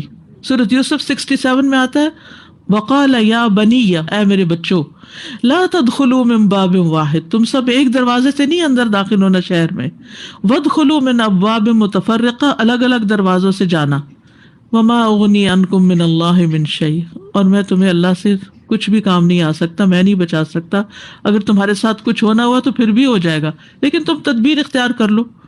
ان الحکم الا للہ، حکم فیصلہ تو صرف اللہ ہی کا ہے۔ علیہ توکلت، اس پر میں نے بھروسہ کیا، وعلیہ فلیتوکل المتوکلون، اور اسی پہ بھروسہ کرنے والوں کو بھروسہ کرنا چاہیے کہ میرا معاملہ اللہ کے سپرد ہے، کچھ نہیں ہوتا، کوئی نقصان نہیں ہوتا، اور اگر اللہ نے لکھا ہے کچھ ہونا ہوا تو اللہ ہی اس کو کاٹے گا، دور کر دے گا۔ تو اس سے کیا پتہ چلتا ہے کہ اس کے اثرات بہت پہلے سے ہی انسانوں کو معلوم تھے کہ ایسا ہوتا ہے۔ پھر اس کی کچھ اقسام ہے۔ نظر بد کی دو اقسام ہیں، ایک ہے انسانی نظر کا لگنا اور دوسرا ہے جناتی نظر کا لگنا۔ انسان تو ہمیں نظر آتے ہیں، جن تو نظر بھی نہیں آتے۔ ابن قیم کہتے ہیں کہ نظر کی دو قسمیں ہوتی ہیں، انسانی نظر اور جناتی نظر۔ ام سلمہ سے مروی ہے، یہ صحیح بخاری کی روایت ہے کہ نبی صلی اللہ علیہ وسلم نے ان کے گھر میں ایک لڑکی دیکھی جس کے چہرے پر نظر بد لگنے کی وجہ سے کالے کالے دھبے پڑ گئے تھے، جیسے بچھائیاں سی نہیں ہوتی۔ نبی صلی اللہ علیہ وسلم نے فرمایا اس پر دم کرو، اسے نظر بد لگ گئی ہے۔ ایک خوبصورت بچی ہوگی، کسی نے دیکھا ہوگا، اٹریکٹ کی ہوگی، اور وہ اس کی نگاہ کے اثرات جا کے اس کی کیمسٹری تبدیل کر دی اس نے۔ اور پھر فرا کہتے ہیں، صفع کہتے ہیں جنوں کی نظر، اور یہ صفعۃ کا لفظ یہاں پر آیا ہے حدیث میں، جو اس بچی کو نظر لگنے کا تھا، اور وہ انسانی نظر نہیں تھی، جناتی نظر بھی۔ آپ نے سنا ہوگا بعضوں کا جنات عاشق بھی ہو جاتے ہیں کچھ انسانوں پر، اور پھر ان کو پوزیس کر لیتے ہیں یا ان کو اپنے قابو میں کرتے ہیں یا اپنے طریقے سے چلاتے ہیں۔ اور جنوں کی نظر جو ہے وہ انسانوں کی نظر سے بھی سخت ہوتی ہے۔ ابو سعید کہتے ہیں، یہ ترمذی کی روایت ہے، کہ رسول اللہ صلی اللہ علیہ وسلم جنوں اور انسانوں کی نظر بد سے پناہ مانگا کرتے تھے۔ کون؟ رسول اللہ صلی اللہ علیہ وسلم جنوں اور انسانوں کی نظر بد سے پناہ مانگا کرتے تھے، یہاں تک کہ معوذتین قل اعوذ برب الفلق اور قل اعوذ برب الناس نازل ہوئی تو آپ نے انہیں پڑھنا شروع کر دیا اور ان کے علاوہ باقی کو چھوڑ دیا۔ تو اس سے کیا پتہ چلتا ہے کہ ان صورتوں کی پابندی کرنا بڑی ضروری ہے۔ یہ ہر طرح کی نظر بد، جادو وغیرہ سے پروٹیکشن کا ذریعہ ہے۔ تو ابن باز کہتے ہیں، ایک اسکالر ہیں، کہ نظر کا لگنا برحق ہے، جیسے کہ رسول اللہ صلی اللہ علیہ وسلم نے فرمایا، اور یہ انسانوں سے بھی لگتی ہے اور جنوں سے بھی لگتی ہے۔ تاثیر کے اعتبار سے نظر کی اقسام، یعنی اثر جب ہوتا ہے اس میں ایک خوشی یا تعجب والی نظر ہوتی ہے۔ خوشی والی نظر، جو ایک بہت محبت کرنے والا بھی آپ سے پیار کے ساتھ دیکھتا ہے تو اس کا اثر ہو جاتا ہے۔ یا کسی کو کوئی نعمت ملی، مثلاً کسی کو کوئی گھر ملا اور بہت ہی خوبصورت گھر، پھر اسی طرح کوئی بچہ ہے تو بہت ہی پیارا بچہ ہے، تو اپنے ہی بہن بھائی یا ماں باپ یا جو قریبی رشتہ دار ہیں وہ بہت حیران ہو کے دیکھتے، ارے تمہارا بچہ اتنا پیارا ہے، میں نے تو آج اسے بڑے دن بعد دیکھا، وہ تو بڑا میچور ہو گیا، وہ تو فلاں ہو گیا۔ تو وہ خوشی سے سب کچھ کہہ رہے ہوتے ہیں، لیکن اس کے ساتھ ساتھ یہ ہوتا ہے کہ وہ ایک دوسرا ایلیمنٹ بھی ہوتا ہے۔ تو جب کوئی نفس کسی منعم کی نعمتوں میں سے کسی نعمت پر خوش ہونے میں حد سے بڑھ جاتا ہے تو یہ اس پر اثر انداز ہوتی ہے اور اللہ کے اذن سے اس کو برباد بھی کر سکتی ہے، جب کہ نظر لگانے والے نے اس کو برکت کی دعا نہ دی ہو۔ برکت کی دعا دینا ضروری۔ عید پہ ہم سب اچھے اچھے کپڑے پہنے ہوئے ہوتے ہیں تو ہم سب کیا کہتے ہیں؟ وہ عید مبارک، کیونکہ اس وقت ہم خوشی کا اظہار کر رہے ہوں گے، سبھی خوش ہوں گے تو اس خوشی کو نظر نہ لگے۔ کسی نے نیا گھر خریدا تو ہم کیا کرتے ہیں؟ اس کی مبارک۔ کسی کا بچہ پیدا ہو تو ہم اس کی مبارک۔ تو یہ جو مبارک لفظ ہے نا، اس کا مطلب یہ ہے کہ تمہاری اس نعمت میں اضافہ ہو، یہ نعمت ہمیشہ تمہارے پاس باقی رہے اور تم سے زوال نہ ہو اس نعمت کا۔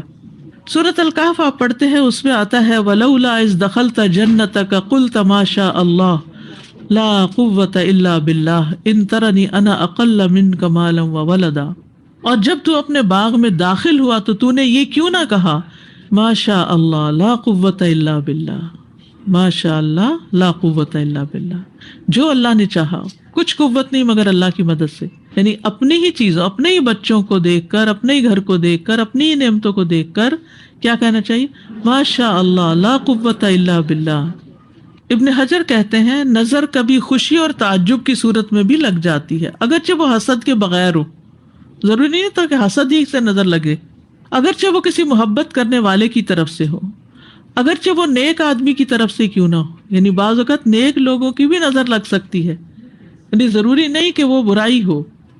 کیونکہ جب ہم خود ایکسائٹیڈ ہوتے ہیں نا تو ہمارے اپنے بلڈ کے اندر، اپنے جسم کے اندر چینجز آ جاتی، ہمارے جذبات میں تبدیلی آ جاتی. تو ان تبدیلی جذبات کے ساتھ جب ہم کوئی چیز دیکھتے ہیں تو وہ جذبات ٹرانسفر بھی ہو جاتے ہیں، ان نگاہوں کے ذریعے دوسروں تک اثر انداز ہو جاتے ہیں. اس لیے جو کوئی کسی بہن بھائی کی کوئی اچھی چیز دیکھے تو اس کو ہمیشہ برکت کی دعا دیں. تو ایک نظر کون سی ہے؟ خوشی یا تعجب والی. دوسری نظر حسد والی. حسد نظر بد حاسد اور خبیث نفس سے نکلتی ہے. اس کا مالک بھی خبیث ہوتا ہے اور یہ نعمت کے ختم ہونے کی خواہش رکھتا ہے. وہ کبھی نہیں چاہتا کہ آپ کے پاس نعمت برقرار رہے جو اللہ نے محسود کے اوپر انعام کی ہے. جیسے قرآن مجید میں اہل کتاب کے بارے میں آتا ہے وَدَّ كَثِيرٌ مِّنْ أَهْلِ الْكِتَابِ لَوْ يَرُدُّونَكُمْ مِّن بَعْدِ إِيمَانِكُمْ كُفَّارًا حَسَدًا مِّنْ عِندِ أَنفُسِهِمْ مِّن بَعْدِ مَا تَبَيَّنَ لَهُمُ الْحَقُّ. بہت سے اہل کتاب چاہتے ہیں کاش وہ تمہیں تمہارے ایمان کے بعد پھر کافر بنا دیں اپنے دلوں کے حسد کی وجہ سے، اس کے بعد کہ ان کے لیے حق خوب واضح ہو چکا ہے. پھر ایک ہوتی ہے بیمار کرنے والی نظر. یہ وہ نظر ہے جو بیماری کی تاثیر کے ساتھ اثر انداز ہوتی ہے. یعنی ایک بندہ اچھا بھلا تھا، کسی خاص شخص سے ملا اور اس کے بعد اس کے سر کو جو درد شروع ہوا، حالانکہ کوئی اور ریزن ایسی تھی ہی نہیں، تو ایک دم وہ جو تکلیف شروع ہوئی تو اس کا علاج آپ گولی کھا کے بھی کر سکتے ہیں، لیکن اس کے ساتھ ساتھ اگر سیلف رقیہ کر لیں، سیلف رقیہ کا مطلب ہے خود سے خود اپنے اوپر دم، درد والی جگہ پہ ہاتھ رکھ کے وہ دعا مخصوص جو آئے گی انشاءاللہ وہ پڑھ لیں تو آپ کی تکلیف دور ہو سکتی ہے. تمیز کرنے کی اچانک جو چیز آئی ایک دم چبھی آ کے آپ کو، وہ تیر کی طرح ہوتی ہے نا، سمجھے کہ کوئی تیر لگا آ کے.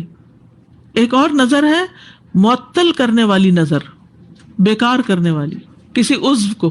یعنی بعض اوقات کسی خاص عضو کو نظر لگ جاتی ہے اور وہ کام کرنا چھوڑ دیتا ہے، مثلا بولنے میں ہکلاہٹ یا پھر چلنے میں. ایک شخص بہت تیزی سے جلدی کام کرتا ہے، وہ ویسا کرنا چھوڑ دیتا ہے، معطل کر دیا اس کو. یعنی اگر اچانک ہی کوئی ایسی چیز آئی، دیکھیں میڈیکل ریزنز بھی ہوتے ہیں، میں نہیں کہتی کہ نہیں ہوتے، وہ بھی ہوتے ہیں، لیکن بعض اوقات یہ اسباب بھی ہوتے ہیں. یعنی ہولسٹک اپروچ ہونی چاہیے، دونوں پہلوؤں سے دیکھنا چاہیے. جیسے کوئی بچہ بہت ماشاءاللہ شارپ ہے ہر چیز میں، وہ بہت وہ دوسری ہے، لائک وہ پڑھنا چھوڑ دے یا وہ گیمز میں لگ جائے یا وہ حفظ کر رہا ہے بچہ، تیز پڑھ رہا ہے، کوئی پوچھتا ہے کتنا حفظ ہو گیا، اتنا ماشاءاللہ 1 سال کے اندر 15 سے فارغ کر لی، میرے بیٹے نے تو 10 ہی کیے تھے. اگلے دن سے جو بچہ ضد کرنا شروع کرتا ہے کہ میں نے پڑھنا ہی نہیں. اچھا ان کو کیا نظر لگ گیا، آپ اپنے آپ کو بھی لگا بیٹھتے ہیں. میں نے 1 مہینے سے 1 دن بھی اپنا سبق مس نہیں کیا، اگلے دن سے ہی گاڑی اٹکنے لگتی ہے. والدین کی بھی لگتی ہے، خود اپنی بھی لگتی ہے. تو ماشاءاللہ ساتھ بول دیا کریں، ماشاءاللہ میں جب سے یہ کام کر رہی ہوں مجھے کوئی مسئلہ نہیں ہوا، یوں کہنا چاہیے. یعنی اللہ کا نام لیں اس پر، اور پھر ماشاءاللہ لا حول ولا قوت الا باللہ. انسان یہ کہے کہ میری کوئی قوت کمال نہیں ہے، یہ اللہ ہی کی دی ہوئی طاقت سے میں نے یہ کیا ہے، تو اللہ تعالیٰ اس کو پروٹیکٹ کرتا ہے، رکاوٹیں نہیں آتی. ورنہ اپنے ہی بول اپنے سامنے آ جاتے ہیں، رکاوٹیں آنے لگتی ہیں. آپ کہیں صحیح جب سے گاڑی لی ہے اس نے کبھی کوئی ٹربل نہیں تھی، اگلے دن سٹارٹ نہیں ہوتی. تو یہ ہے کہ اس طرح کی چیزیں ہم سب ایکسپیرینس کرتے ہیں، لیکن آپ اس سے پہلے بس ایک جملہ بڑھا لیجئے. یعنی یہ نہیں کہ اپنی نعمتوں کا ذکر نہ کریں یا شکرانہ نہ کریں یا خوش نہ ہوں یا خوشیاں شیئر ہی نہ کریں کہ انسان چپ کر کے بیٹھ جائے، جو میں بولوں گی پتہ نہیں کیا ہو جائے گا. نہیں، ساتھ ماشاء اللہ لا قوت الا باللہ، تو آپ دیکھیں گے کچھ بھی نہیں ہوگا انشاءاللہ. لیکن وہ شیطان بھلوا دیتا ہے اللہ کا ذکر، پہلا جملہ بھول جاتے ہیں، صرف دوسرا بولتے ہیں اور مسئلہ پڑ جاتا ہے. اسی طرح بعض اوقات موت واقع ہو جاتی ہے لیکن اللہ کے اذن سے. ٹھیک ہے، جیسے پیچھے بھی بات ہوئی نا کہ اونٹ کو ہانڈی میں پہنچا دیتی ہے اور انسان کو قبر میں اتار دیتی ہے، اور یہ بہت زہریلی نظر ہوتی ہے۔ اسمعی کہتے ہیں میں نے ایک آدمی کو دیکھا جس کی نظر بہت کثرت سے لگتی تھی کہ اس نے کسی گائے کے متعلق سنا تو اس کو اس کے دودھ کی دھار کا نکلنا اچھا لگا، تو اس نے کہا یہ ان گایوں میں سے کون سی گائے ہے؟ تو انہوں نے اس گائے سے توریہ کرتے ہوئے کہا یہ تو فلاں گائے ہے، یعنی کسی اور گائے کا نام لے لیا، جو اصل گائے تھی اس کا نام نہ لیا، تو دونوں گائے ہلاک ہو گئی، جس کے متعلق توریہ کیا اور جس سے توریہ کیا۔ اسمعی کہتا ہے میں نے سنا کہ وہ کہتا تھا جب میں کوئی ایسی چیز دیکھتا ہوں جو مجھے اچھی لگتی ہے تو میں پاتا ہوں کہ میری آنکھوں سے ایک تپش اور حرارت برآمد ہوتی ہے، یعنی اس کے اندر، اس کے کیمسٹری میں، اس کے بلڈ میں، اس کے جسم کی ورکنگ میں کوئی ایسی چیز ہوگی کہ جس سے وہ اثرات ہوتے ہیں۔ اگزامپل ہم نے سنا، اس کا مطلب ایبسینشیا میں غائبانہ بھی نظر لگ جاتی ہے، کیونکہ انہوں نے صرف سنا تھا ان گایوں کے بارے میں اور لگ گئی۔ جی ایسا بھی ہوتا ہے، یعنی جب کوئی کسی کے بارے میں کوئی ڈسکرپشن بتا رہا ہوتا ہے، میں نے یہ چیز دیکھی، ایسی دیکھی، ویسی دیکھی، حدیث میں آتا ہے نا اللہ بندے کے ساتھ اس کے گمان کے مطابق ہوتا ہے۔ پھر جادو اور نظر بد کے اسباب، جادو کیوں کرایا جاتا ہے، یہ نظر بد کیوں اثر کرتی ہے؟ نمبر 1 دشمنی یا حسد، کسی کو ذہنی جسمانی بیماری میں مبتلا کرنا، رشتوں میں رکاوٹ یا بندش ڈالنا، کسی نے رشتہ پوچھا نہیں انہوں نے دیا تو کہا کہ اب ہم اس کا رشتہ بند کروائیں گے، تو وہ دشمنی کی وجہ سے ہوتا ہے کہ اگر ہمیں نہیں دیا تو اس کا کہیں بھی نہیں ہوگا۔ اولاد کی بندش، کاروبار میں بندش، مشترکہ کاروباروں کے حصہ داروں میں پھوٹ ڈالنا، تعلیم و ترقی میں رکاوٹ ڈالنا۔ نمبر 2 انسانی تعلقات میں خرابی، خامند بیوی میں تفریق، والدین اور اولاد میں لڑائی، پڑوسیوں میں فساد، دوستوں میں جدائی، بھائیوں کے درمیان نفرت۔ اب یہ جادو پھیلا کیوں ہے معاشرے کے اندر؟ سب سے بڑی وجہ اس کی جہالت ہے کہ لوگ اس کے شرعی حکم سے واقف نہیں کہ یہ کس قدر نقصان دہ چیز ہے۔ نمبر 2 ایمان اور تقوی کی کمزوری۔ نمبر 3 ان وسائل کی کثرت جو جادو پھیلانے اور جادوگروں تک آسانی سے رسائی پر معاون ہوتے ہیں۔ اب دیکھیے بیک ہوم بعض اوقات جگہ جگہ وہ لگے ہوتے ہیں، نجومی عامل نمبر فون کے دیے ہوتے ہیں، گلی محلے کے ساتھ بورڈ لگے ہوئے ہوتے ہیں، اور وہ دکان بنا کے بیٹھے ہوئے ہوتے ہیں، ہر کسی کے ایزیلی ایکسیسیبل ہوتے ہیں۔ یہاں بھی اخباروں میں آتا ہے، اچھا پورا صفحہ بعض اوقات ہوتا ہے۔ پھر اسی طرح لالچ اور مال کمانے کی رغبت، بعض اوقات مختلف چینل یا کال سینٹر سے، اور یعنی اس طرح کی کالز بھی بعض اوقات آتی ہیں کہ اس چیز کا علاج ہے اس طرح۔ پھر بعض لوگ مستقبل بہتر بنانا چاہتے ہیں تو وہ اس پھندے میں پھنس جاتے ہیں۔ بیماریوں اور اوہام کی کثرت، جادوگروں کو روکنے کے لیے سزاؤں کا نہ ہونا، کوئی پوچھنے پکڑنے والا نہیں، کھلی چھٹی ہے، جو مرضی جادوگر بن بیٹھے۔ پھر اسی طرح بعض اوقات خرافات پر مبنی کارٹونز اور اس طرح کی چیزیں دیکھنا، وہ بھی بچوں کے ذہن پر اثر انداز ہوتے ہیں، کیونکہ اس میں بھی کچھ ہڈن سٹل میسیجز ہوتے ہیں، بعض گانوں کو بیک ٹریک کیا گیا ہوتا ہے اور شیطانی اعمال اس میں ہوتے ہیں، یعنی جن چیزوں سے شیطان خوش ہوتا ہے۔ پھر اسی طرح مسائل کا بھرمار ہونا اور زندگی میں مشکلات، اتنی مشکلات، اور جب وہ دیکھتے ہیں کوئی راہ نہیں تو چلو جادو سے ہیلپ لیتے ہیں، یہ ایک بہت بڑا سبب ہے۔ بعض عورتیں شوہر کے ظلم و ستم کا شکار رہتی ہیں، مارتا ہے، پیٹتا ہے، خرچہ نہیں دیتا، تو پھر کوئی طریقہ نہیں سمجھ آتا، بے بس اور کمزور ہیں، تو وہ چل پڑتے ہیں کسی ایسے عامل کے پاس، وہاں جا کے اس کو بتاتے ہیں کہ ہمیں اپنے ہسبینڈ کے خلاف کوئی تعویذ دو۔ پھر اسی طرح کوئی شخص مثلاً بے روزگار ہے، فقیر ہے، کہیں کوئی کام کاج نہیں، نہ کچھ پڑھا لکھا، نہ کوئی نوکری نہیں ملتی، وہ ایسے لوگوں کے ہتھے چڑھ جاتے ہیں۔ بعض اوقات کوئی بیماری ایسی ہوتی ہے جو طول پکڑ جاتی ہے تو لوگ کہتے ہیں اس کا ڈاکٹروں کے پاس علاج نہیں، چلو جادوگر کے پاس۔ بعض لوگوں کی کوئی چیز چوری ہو جاتی ہے یا کوئی اور مال کھو بیٹھتے ہیں یا کوئی انیوژل قسم کی چیز پیش آ جاتی ہے تو وہ لوگ جادوگروں کے پاس چل پڑتے ہیں۔ یعنی مسائل میں جب انسان گرتا ہے تو وہ کیا ہوتا ہے کہ نہ علم ہے، نہ تقوی ہے، نہ اللہ کا ڈر ہے، شرعی حکم پتہ نہیں، اور وہ پڑ گیا اس کے اندر۔ سر جادوگروں کے نام سے تو نہیں جاتے لوگ، عالم کے نام سے جاتے ہیں، عالم کے پاس جا رہے، عامل کہتے ہیں ہاں، مطلب مولانا کے پاس چلے جاتے کہ ہم کو علاج بتائے اس کا، ہمیں جی ہاں، پریشانی ہے۔ بعض مولانا کے پاس جاتے ہیں، بعض کسی اسی طرح کے عالم کے پاس، بعض عامل کے پاس، بعض جادوگر کے پاس۔ یہ نہیں کہتے جادوگر کے پاس جا رہے ہیں، یہی کہتے ہیں کہ نجومی کے پاس یا عامل کے پاس، ڈفرینٹ نیمز جیسے رکھے ہوئے نا۔ اب دیکھنا یہ ہے، نام کسی نے کچھ بھی رکھا ہو، بورڈ کچھ بھی لگایا ہو، دیکھنا یہ وہ کرتا کیا ہے۔ تو وہ انشاءاللہ آگے میں کچھ باتیں ذکر کروں گی کہ کیا علاج نہیں کروانا چاہیے، کس کے پاس نہیں جانا چاہیے اور کیا کرنا چاہیے. جو بھی خاص طور سے بچوں کو اسکیری موویز دیکھنے کا آج کل اتنا زیادہ رہتا ہے کہ ٹرینڈ ہو جہاں گیا. پر بھی ہوتے ہیں تو اس سے بھی استاذہ وہ اثرات ہوتے ہیں نا، ذہنی طور پہ اثرات ہوتے ہیں. دیکھیے ہم جو کچھ ہے نا وہ اپنے ماحول کی وجہ سے موسٹلی، ایون باڈی لینگویج ہوتی ہے. آپ چھوٹے بچوں کو دیکھیں کہ بالکل ماؤں کی نقل کر کے ہاتھ اٹھا رہے ہوتے ہیں یا ٹون ان کی وہ ہوتی ہے. پھر ذرا بڑے ہوتے ہیں پھر ان کو تھوڑی سی اپنی آئیڈینٹی کا بھی خیال آتا ہے، لیکن بہت دفعہ ہمارے جیسچر حتیٰ کہ مسکرانے کا انداز وہ ویسا ہی ہوتا ہے جیسے ماں باپ کا ہے. اور وہ کہاں سے سیکھا انہوں نے؟ وہ جب 2 سال کے تھے ماں کی گود میں بیٹھتے تھے، ماں کی مسکراہٹ اچھی لگتی تھی، ویسے ہی کاپی کرتے تھے.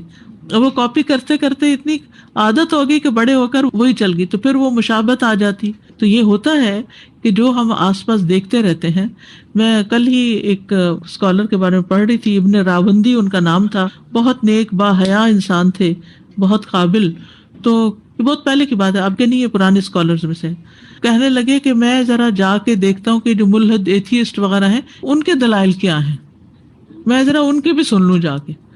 تو ان کے ساتھ بیٹھنا اٹھنا شروع ہو گئے اور کچھ عرصے کے بعد دین بھی چھوڑ دیا اور سب کچھ ختم ہو گیا اور انہی جیسے ہو گئے. تو یہ بہت زیادہ ڈرنے والی بات ہے کہ آپ کی دوستی، آپ کے بچوں کی دوستی، ان کی کمپنی، ان کا اٹھنا بیٹھنا کن کے بیچ میں. اور اگر وہ مجبوری کے تحت بھی ہے، مثلا یونیورسٹی میں ہے، کہیں جاب جگہ پر ہے، تو پھر آپ کا مضبوط کنیکشن ان کے ساتھ بڑا ضروری ہے کہ اس کی دھلائی کرتے رہیں. یعنی جو کچھ وہ وہاں سے اثرات لے کر آتے ہیں اس کو انڈو کرتے رہیں. اگر آپ نے چھوڑ دیا ان کو ان کے حال پہ، تو پھر ایسا نہ ہو کہ وہ انہی کی ساری چیزیں صحیح سمجھ کے قبول کر لیں. تو یہ بات درست ہے کہ جس طرح کا لٹریچر پڑھتے ہیں، جس طرح کے دوست ہوتے ہیں، جس طرح کی باتیں ہوتی. ابھی بچی مجھے بتا رہی تھی کہ وہ کلاس 4 میں تھی، تو اس وقت اس کو جنوں کے بارے میں پڑھنے کا بڑا شوق ہے. تو کہتی ہے میں نے 200 کتابیں اس پہ پڑھی. تو آپ دیکھیے کہ وہ تو چند سال پہلے کی بات ہے، اب تو اتنا کچھ اویلیبل ہے. آپ نیٹ پہ جائیں اور دیکھیں کہ کیا کیا خرافات ہیں. A to Z آپ کو سکھاتے ہیں کہ جادو کیسے کرنا ہے. اب اس کو کوئی تجربہ نہ کرنا شروع کر دیں، لیکن میرا کہنے کا مقصد یہ ہے کہ وسائل بڑھ گئے ہیں ایسی چیزوں کو ایکسس کرنے کے، جس کی وجہ سے یہ خرابیاں بھی اور زیادہ بڑھ گئی. یعنی پہلے ہوتا تھا جادو وادو اور اس طرح کی چیزیں کچھ سال پہلے تک بھی، مگر اتنی کثرت نہیں تھی جتنی اب یلغار ہے. اتنا آسان نہیں تھا. دیکھیں نا، ایک شریف گھر سے ایک عورت نکل کے ایک گلی میں بیٹھے ہوئے پردہ لگا کے جادوگر یا عامل کے پاس جاتے ہوئے بھی شرماتی تھی نا کہ کوئی کیا کہے گا، یہ کہاں جا رہی ہے، یہ اچھے بھلے گھر کی خاتون ہے اور یہ کہاں جا کے بیٹھ رہی ہے، کس سے مل رہی. وہ ماں باپ سے چوری چھپے، شوہر سے ادھر ادھر سے چھپ چھپا کے لوگ یہ کام کرتے تھے. اب تو وہ چیز بھی نہیں رہی. اس میں آپ دیکھیے کہ جو علامات ہوتی ہیں نا، اس سے انسان کو پتہ چلتا ہے یہ دونوں چیزیں انٹرمکس بھی ہوتی ہیں بعض اوقات. کیونکہ جو نظر ہوتی ہے نا عموماً، تو آپ انسٹنٹ دم وغیرہ کرتے ہیں تو اس کے اثرات زائل ہونے لگتے ہیں. لیکن جادو جو ہے وہ ایک بیماری کی اصل میں شکل اختیار کر لیتا ہے اگر اس کا کچھ زیادہ عرصے تک علاج نہ کیا جائے. جو نظر ہوتی ہے نا اس کا انسٹنٹ ری ایکشن ہوتا ہے، یعنی اچانک کوئی چیز آپ کے اوپر جیسے حملہ آور ہوگی. جیسے بعض اوقات کوئی وائرس پھیلا ہو تو اچانک آپ کا گلا پکڑا جاتا ہے. یعنی حج وغیرہ پہ جائیں نا تو جتنی چاہیں آپ وہ دوائیاں شوائیاں لے کے جائیں، لیکن بعض اوقات یہ ہوتا ہے کہ ہلکی سی خراش شروع ہوتی اور پھر وہ پھیلتے پھیلتے آپ بخار تک آ جاتے. تو اسی طرح جو ایک دم کوئی چیز ان یوزل ہو گئی، لیکن ضروری نہیں کہ ہم پھر بھی 100% فگر آؤٹ کر پائیں یہ نظر لگی ہے یا یہ جادو ہوا ہے یا یہ کوئی جراثیم اٹیک کیا ہے. لیکن بہرحال جو دعائیں بتائی گئی ہیں، یعنی قرآن کو جو شفا کہا گیا ہے، وہ اس معنی میں شفا ہے کہ جسمانی بیماریوں کے لیے بھی ہے اور روحانی کی. جیسے شروع میں نے عرض کیا تھا کہ بعض اوقات روحانی سبب ہوتا ہے، مرض جسمانی ہوتی ہے، اور بعض اوقات جسمانی تکلیف ہوتی ہے جو روح پر بھی اثر انداز ہو رہی ہوتی ہے. میری سسٹر کے ساتھ ایسے ہوا تھا جب ان کی شادی ہوئی تھی، نہیں تو ان کے ساتھ کیا ہونا شروع ہو گیا کہ ان کے سارے کام خراب ہونا شروع ہو گئے. میں نے خود دیکھے ہوئے کہ اس کے کپڑے ٹیچی میں سے، اس کے اندر پیٹی میں سے کٹے ہوئے نکلتے تھے، خون کے دھبے لگے ہوئے ہیں ادھر ادھر.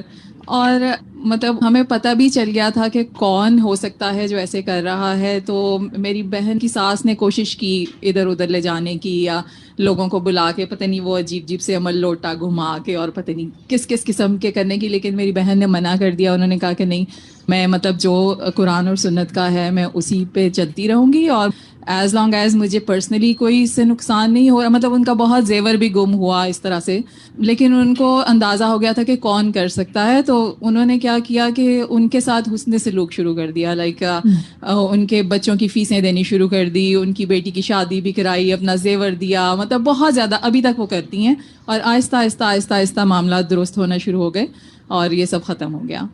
تو الحمدللہ مطلب انہوں نے بہت پریشانی کا ٹائم گزارا، لیکن اللہ کا شکر ہے کہ وہ کسی بھی شرکیہ یا اس کے غلط قسم کے علاج میں اس میں نہیں پڑی الحمدللہ. یعنی حاسد کی آگ کو حسن سلوک سے ٹھنڈا کیا جا سکتا ہے. ٹھیک ہے. ایک سینیریو ایسا بھی ہے کہ آپ کسی کے ساتھ بہت اچھا کیے جاتے ہیں اور آپ اس کے اوپر احسان بھی کر رہے ہیں اور بہت اچھا کر رہے ہیں، وہ احسان کے بعد آپ سے حاسد ہو جاتا ہے، وہ شر بہت بڑا اور آپ کو ہوتا ہے. نظر آ جاتا ہے. تو اس صورت میں آدمی کیا کرے؟ اوائڈ کرے ان کو یا کس طریقے سے ٹیکل کرے؟ کیونکہ آپ نے شروع میں ان سے بہت اچھا برتاؤ رکھا ہوا ہے، اب آپ ایک دم سے پیچھے کس طرح ہٹیں؟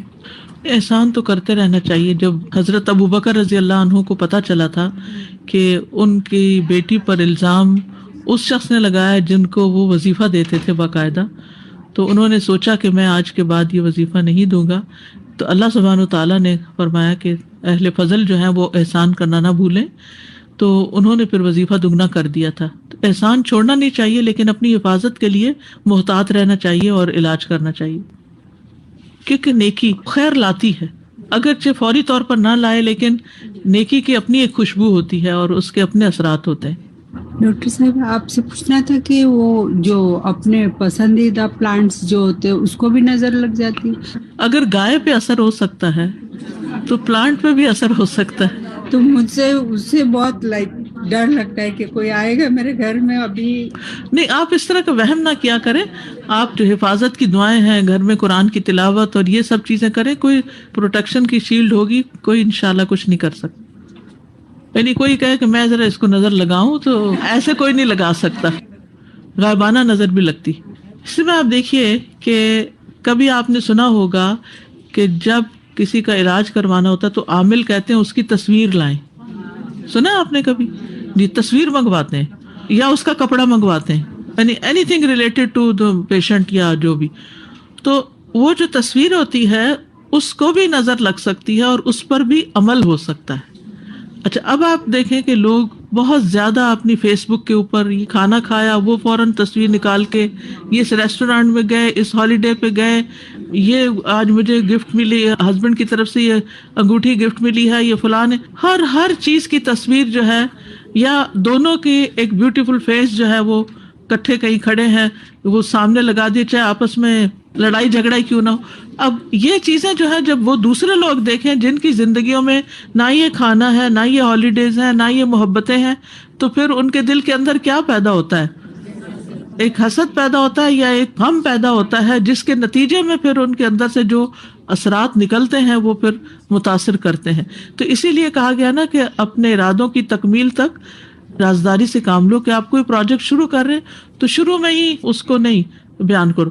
اسلامی طور پر تو یہ ہے ہی یہ بات کہ ارادوں کی تکمیل کے لیے رازداری سے کام لینا چاہیے، لیکن سائنٹیفکلی بھی اس کو اس طرح پروو کیا گیا ہے کہ جب آپ کوئی کام کرنا چاہتے ہیں نا اور ٹو مچ اس کے بارے میں ٹاک کر لیتے ہیں، میں یہ کرنا چاہتا ہوں، میں یہ کرنا چاہتا ہوں، تو وہ جو آپ کے اندر کا سارا کرنے کا جذبہ جو ہوتا ہے نا وہ باتوں میں کنورٹ ہو جاتا ہے اور اس کے بعد وہ کام نہیں ہوتا. 2 سوال تھے. ایک تو یہ کہ جیسے مینٹل النس اور جادو کو ڈفرینشیٹ کب پتہ چلے کہ ہمیں نہیں اب سائیکیٹرسٹ کے پاس جانا چاہیے یا سائیکالوجسٹ کے پاس؟ ایکچولی میرے ابو سائیکیٹرسٹ ہیں، سو بہت پیشنٹس میں نے دیکھے ہیں جو سیویئر ڈپریشن میں ہوتے ہیں، لیکن سمٹمس ان کے ایسے ہی مجھے سمجھ میں آ رہے ہیں جو آپ کہہ رہی ہیں کہ ایک دم جیسے جادو کیا ہوا ہے اور پریشانی ہے. سو کب ڈفرینشیٹ کریں کہ سائیکیٹرسٹ کے پاس جاؤ یا پھر یہ کہ دیکھیں ڈاکٹر کے پاس تو ہر صورت جانا ہی چاہیے، چاہے بظاہر آپ کو یوں لگے بھی کہ جیسے کوئی غیر معمولی اثرات ہیں، کیونکہ جب کوئی جادو بھی کرتا ہے تو اس کے اثرات جسم پر بھی آتے ہیں، فزیکل النس بھی ہوتی ہے. تو فزیکل النس کا بھی ٹریٹمنٹ ہونا چاہیے. یعنی اگر آپ کو اس سے پیٹ خراب ہو گیا ہے یا ہیڈ ایکس ہو رہے ہیں یا کچھ اور اس طرح کا، تو اس کو علاج کرانا چاہیے. اور اس کے ساتھ ساتھ چونکہ ہمارا دین ہمیں قرآن سے شفا حاصل کرنے کا حکم دیتا ہے، تو یہ اذکار بھی کرنے چاہیے، دونوں ساتھ ساتھ کرنے چاہیے. ایک اور سوال ذہن میں آ رہا تھا کہ سکس سینس ہوتی ہے یا از اٹ کہ وہ ہمارا شیطان ہمیں ہوتی ہے. آپ دیکھیے ایک طرف شیطان ہے تو دوسری طرف فرشتے بھی ہوتے ہیں. قرآن مجید میں آتا ہے ان الذین قالوا ربنا اللہ ثم استقاموا تتنزل علیہم الملائکہ الا تخافوا ولا تحزنوا وابشروا بالجنۃ التی کنتم توعدون نحن اولیاؤکم فی الحیاۃ الدنیا وفی الآخرہ. اب اس کا مطلب کیا ہے کہ جن لوگوں نے کہا اللہ ہمارا رب ہے پھر اس پہ جم گئے، ان پر فرشتے نازل ہوتے ہیں اور وہ ان سے کہتے ہیں کہ نہ خوف کرو نہ غم کرو، ان کو تسلیاں دیتے ہیں اور ان سے کہتے ہیں کہ ہم دنیا میں بھی تمہارے دوست ہیں اور آخرت میں بھی تمہارے دوست ہیں اور جنت میں وہ کچھ تمہیں ملے گا جو تم چاہو. اس سے کیا پتہ چلتا ہے کہ انسان کے اندر جب ایمان ہوتا ہے، نیک عمل وہ کرتا ہے، ہر مشکل حال میں بھی اللہ پر بھروسہ کیے رکھتا ہے، تو فرشتوں کے ذریعے بھی اس کی مدد ہوتی ہے. یہ جنگ بدر میں بھی مدد ہوئی تھی اور احد میں بھی اور جگہوں پر بھی، اور انڈیویجولز کے ساتھ بھی یہ مدد آتی ہے. ایمان والوں کے ساتھ فرشتوں کی مدد آتی ہے، وہ اس کے دل میں پازیٹیو تھنکنگ ڈالتے ہیں اور صرف شیطان ہی وسوسے نہیں ڈالتا، دوسری طرف سے بھی آتے. تو ہر انسان کے اندر اچھے خیالات اور برے دونوں ہوتے ہیں.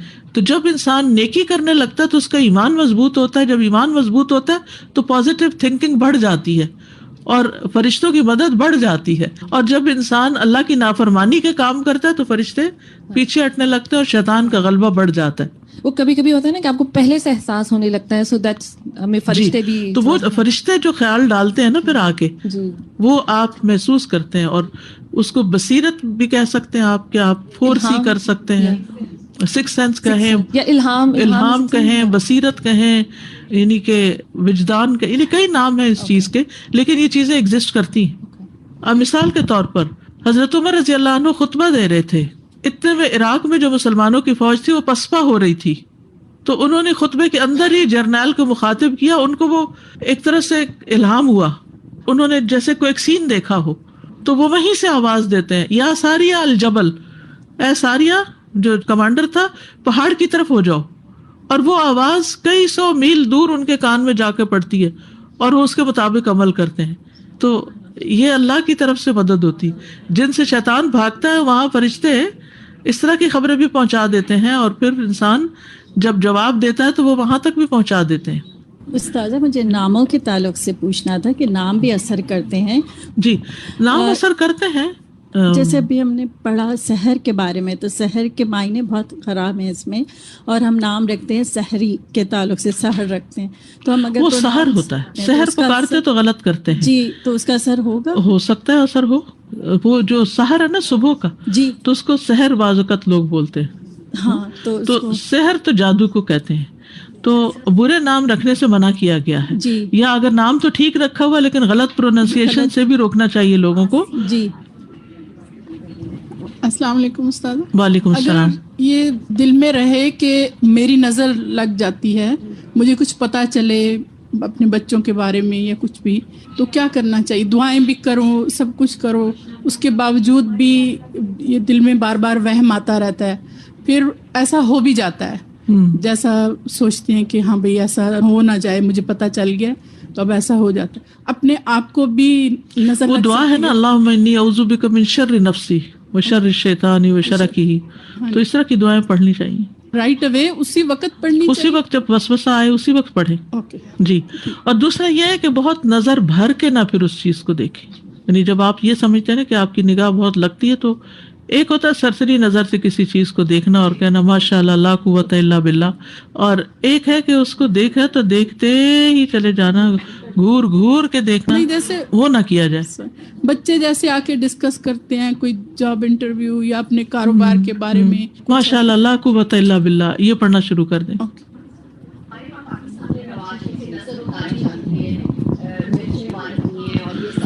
اس کے بارے میں وہ طریقے اختیار نہیں کرنے چاہیے. جی مرچیں وغیرہ جلا کے نہیں کرنے چاہیے جو مسنون طریقہ ہے. تو انشاءاللہ کل ہم اس کو مکمل کریں گے، اس میں علاج بتائے جائیں گے کہ مسنون علاج کیا کیا ہے، کیونکہ بعض علاج جو وہ شرکیہ ہے جو ایمان کو خراب کرتے ہیں، تو اس سے بچنے کی ضرورت ہے. اس لیکچر کے رکھنے کا ایک مقصد یہ بھی تھا کہ ہم یہ ڈفرینشیٹ کر سکیں کہ کیا چیز ہمارے حق میں درست ہے علاج کے طور پر اور کیا چیز نقصان دہ ہے. ایسا نہ ہو کہ علاج کر رہے ہیں اور اس سے بڑا نقصان کر بیٹھے. تو یہ ضروری ہے. السلام علیکم. وعلیکم السلام. میرا سوال یہ ہے کہ بعض اوقات نظر یا جادو کی وجہ سے کوئی بہت اچھا عمل کرنے والا انسان آف ٹریک ہو جاتا ہے زندگی سے، اور پھر وہ واپس اپنے اچھے ٹریک پہ نہیں آتا، اور اسی حالت میں بے شک وہ بہت بڑے گناہوں میں نہ مبتلا ہو، پر آف ٹریک ہی حالت میں اس کو طبعی موت آ جائے، تو اس کی ضائع ہوئی زندگی کا الزام کس پہ جائے گا؟ دیکھیں جب کوئی بیمار ہو جاتا ہے نا، تو بیماری کی حالت میں حدیث میں آتا ہے کہ جو شخص نیک کام تسلسل سے کرتا ہو، پھر اگر بیمار ہو جائے اور وہ کام چھوڑ دے، تو بیماری کی حالت میں وہ نیک عمل لکھے جاتے رہتے ہیں. اور بیماری ایک آزمائش ہے، تکلیف ہے، اگر وہ اس پر صبر کرتا ہے تو اس کا اجر اس کو مل جائے گا. بعض اوقات نیک اعمال سے انسان اس درجے کو نہیں پہنچتا جس درجے کو تکلیف سے گزر کے پہنچ جاتا ہے. ٹھیک ہے.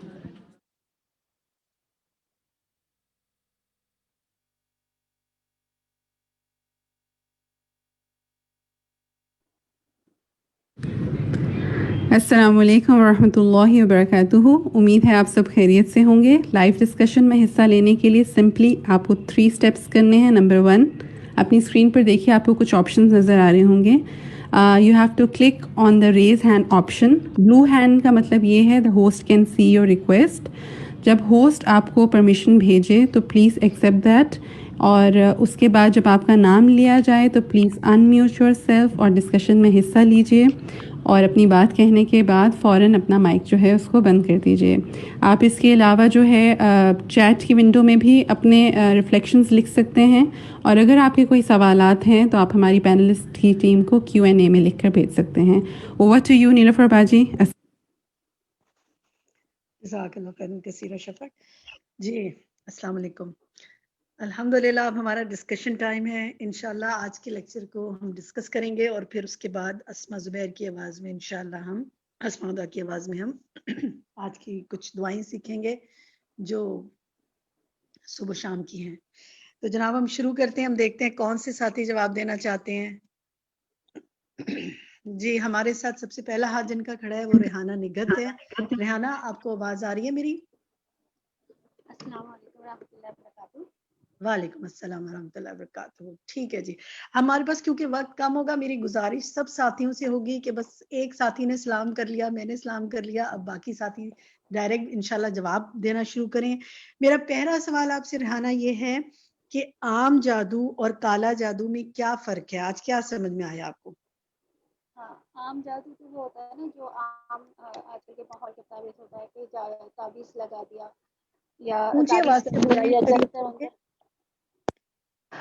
جی عام جادو تو وہ ہوتا ہے نا جو آج کل کے زمانے میں ہے کہ تعویذ کے ذریعے تعویذ دے دیا کہ اس کو گلے میں ڈال دو یا گھول پلا دو یا جنتر منتر کر کر اس کو دے دیا.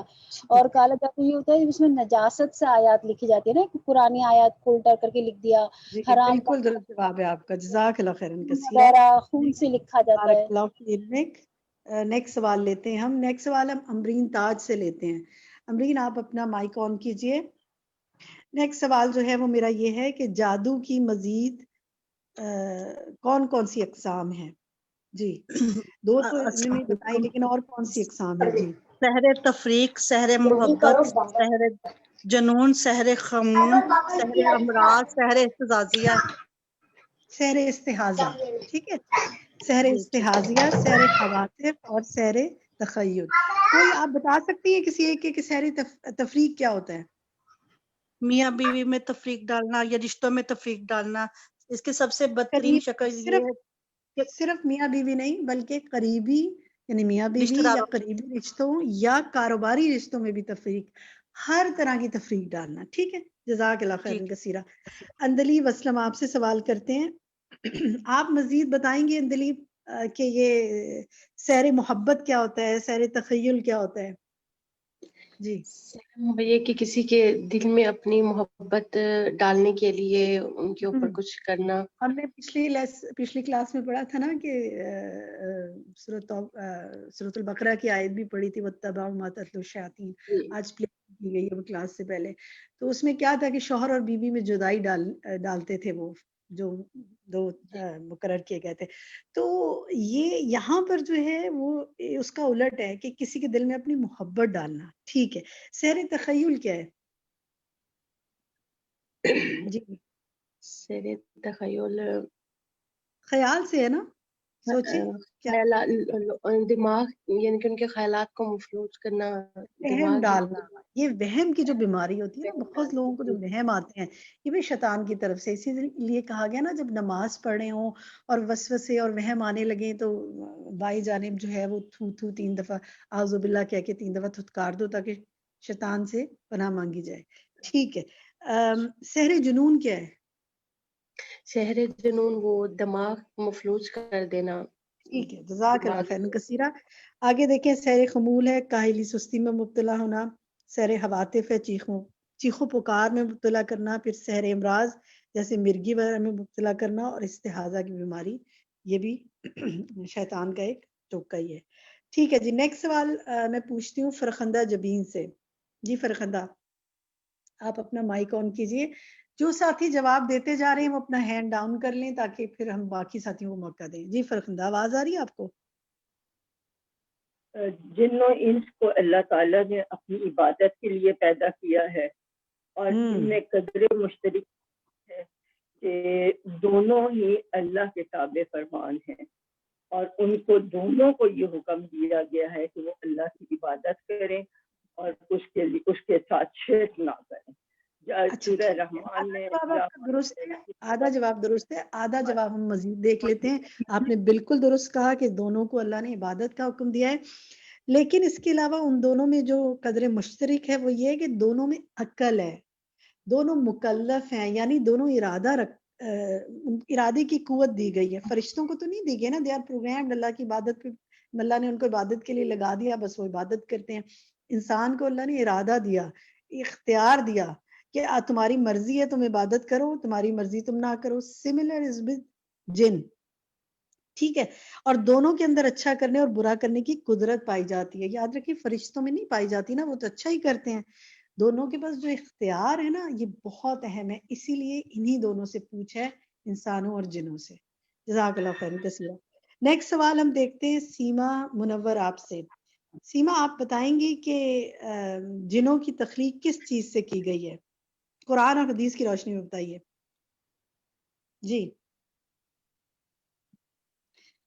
ان کو بتانے دیں، پھر آپ سلائیڈ دکھائے نا. آپ نے تو پہلے ہی سلائیڈ دکھا دی. ان کے تو ذرا ان کو بھی اپنا علم جگانے دینا. جی جی شیما آپ بتائیے. تخلیق جو ہے وہ آگ سے کی گئی ہے. جی آگ سے کی گئی ہے. کس صورت سے پتہ چلتا ہے یہ بتا سکتی ہیں آپ؟ یاد نہیں. اوکے ختیجہ، آپ بتا سکتی ہیں کس صورت کی کس آیت سے پتہ چلتا ہے؟ ختیجہ حیات، آواز آ رہی ہے آپ کو؟ ہیلو، چلیں جی جی السلام فرمائیے. علیکم. السلام علیکم، آپ کو میری آواز آ رہی ہے؟ جی آ رہی ہے، فرمائیے. جی مجھے یہ تو یاد نہیں ہے. اچھا چلیے کوئی بات نہیں. میں اور بات کر سکتی ہوں کچھ ابھی؟ جی کہیے. میں نے کہنا تھا کہ آپ لوگوں نے آج یہ ڈسکس کیا، بہت اچھا کیا کہ صرف جو ہے وہ میاں بیوی میں دوری نہیں ڈالی جاتی، اس کے ذریعے محبت بھی ڈالی جاتی ہے. جی اور بالکل، یہ آگے بھی ڈسکس ہوگا. یہ آگے بھی ڈسکس ہوگا. میرا ہر کہنا طرح کی یہ ہے، چیزیں ڈسکس ہوگی انشاءاللہ. دیکھیں ہم سٹارٹ لے رہے ہیں نا ابھی، تو ہم بہت سی چیزیں ڈسکس کرتے جائیں گے انشاءاللہ. ٹھیک ہے. جزاک اللہ خیر کثیرا. میں سوال کی طرف آتی ہوں. میرا سوال یہ تھا کہ جنوں کی تخلیق کس چیز سے کی گئی؟ قرآن اور حدیث کی روشنی میں بتاتے ہیں. آپ سب اپنے پاس نوٹ کیجئے. سورۃ الرحمن آیت 15.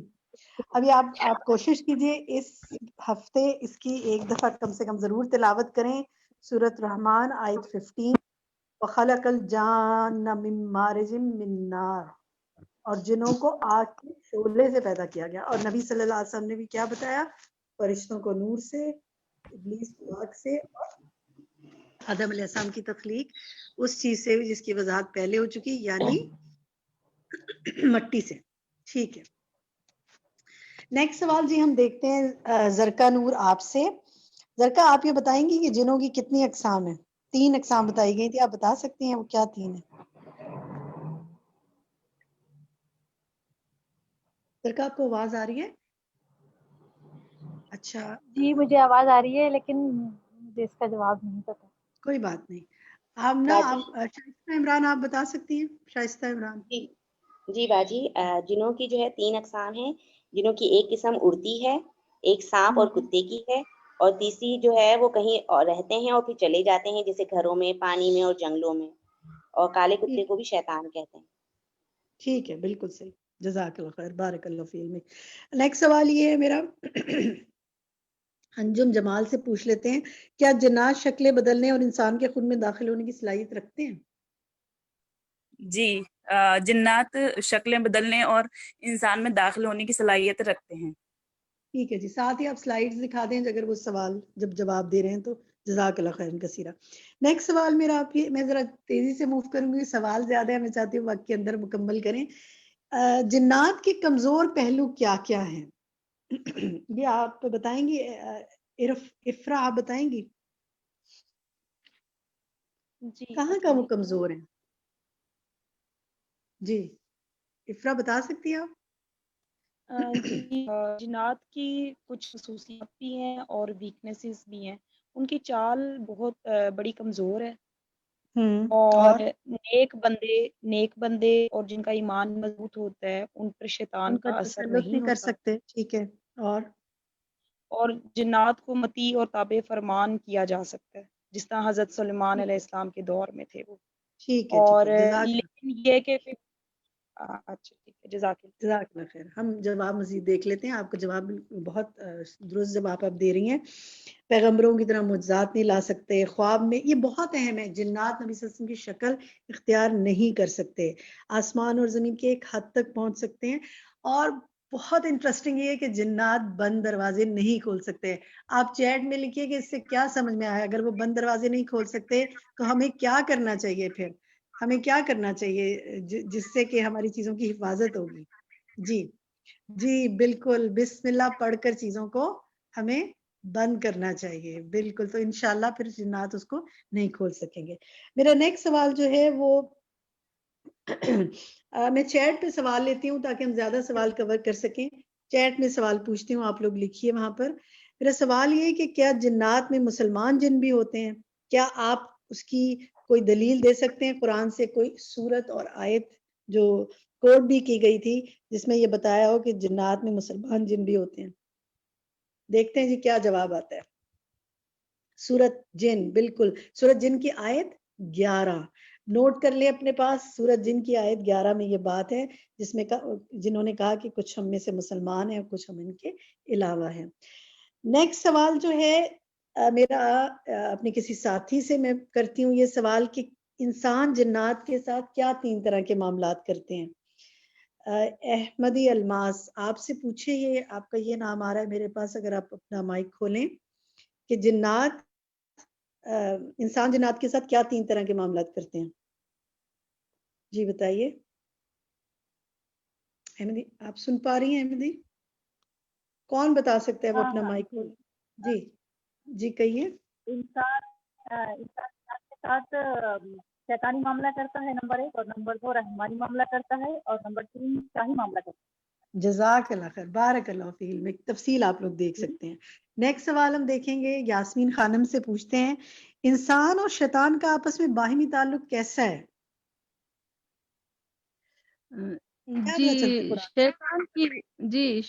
شیطان انسان کا کھلا دشمن ہے۔ گڈ، شاباش، بالکل درست جواب دیا۔ سورت اور آیت نمبر بتا سکتی ہیں؟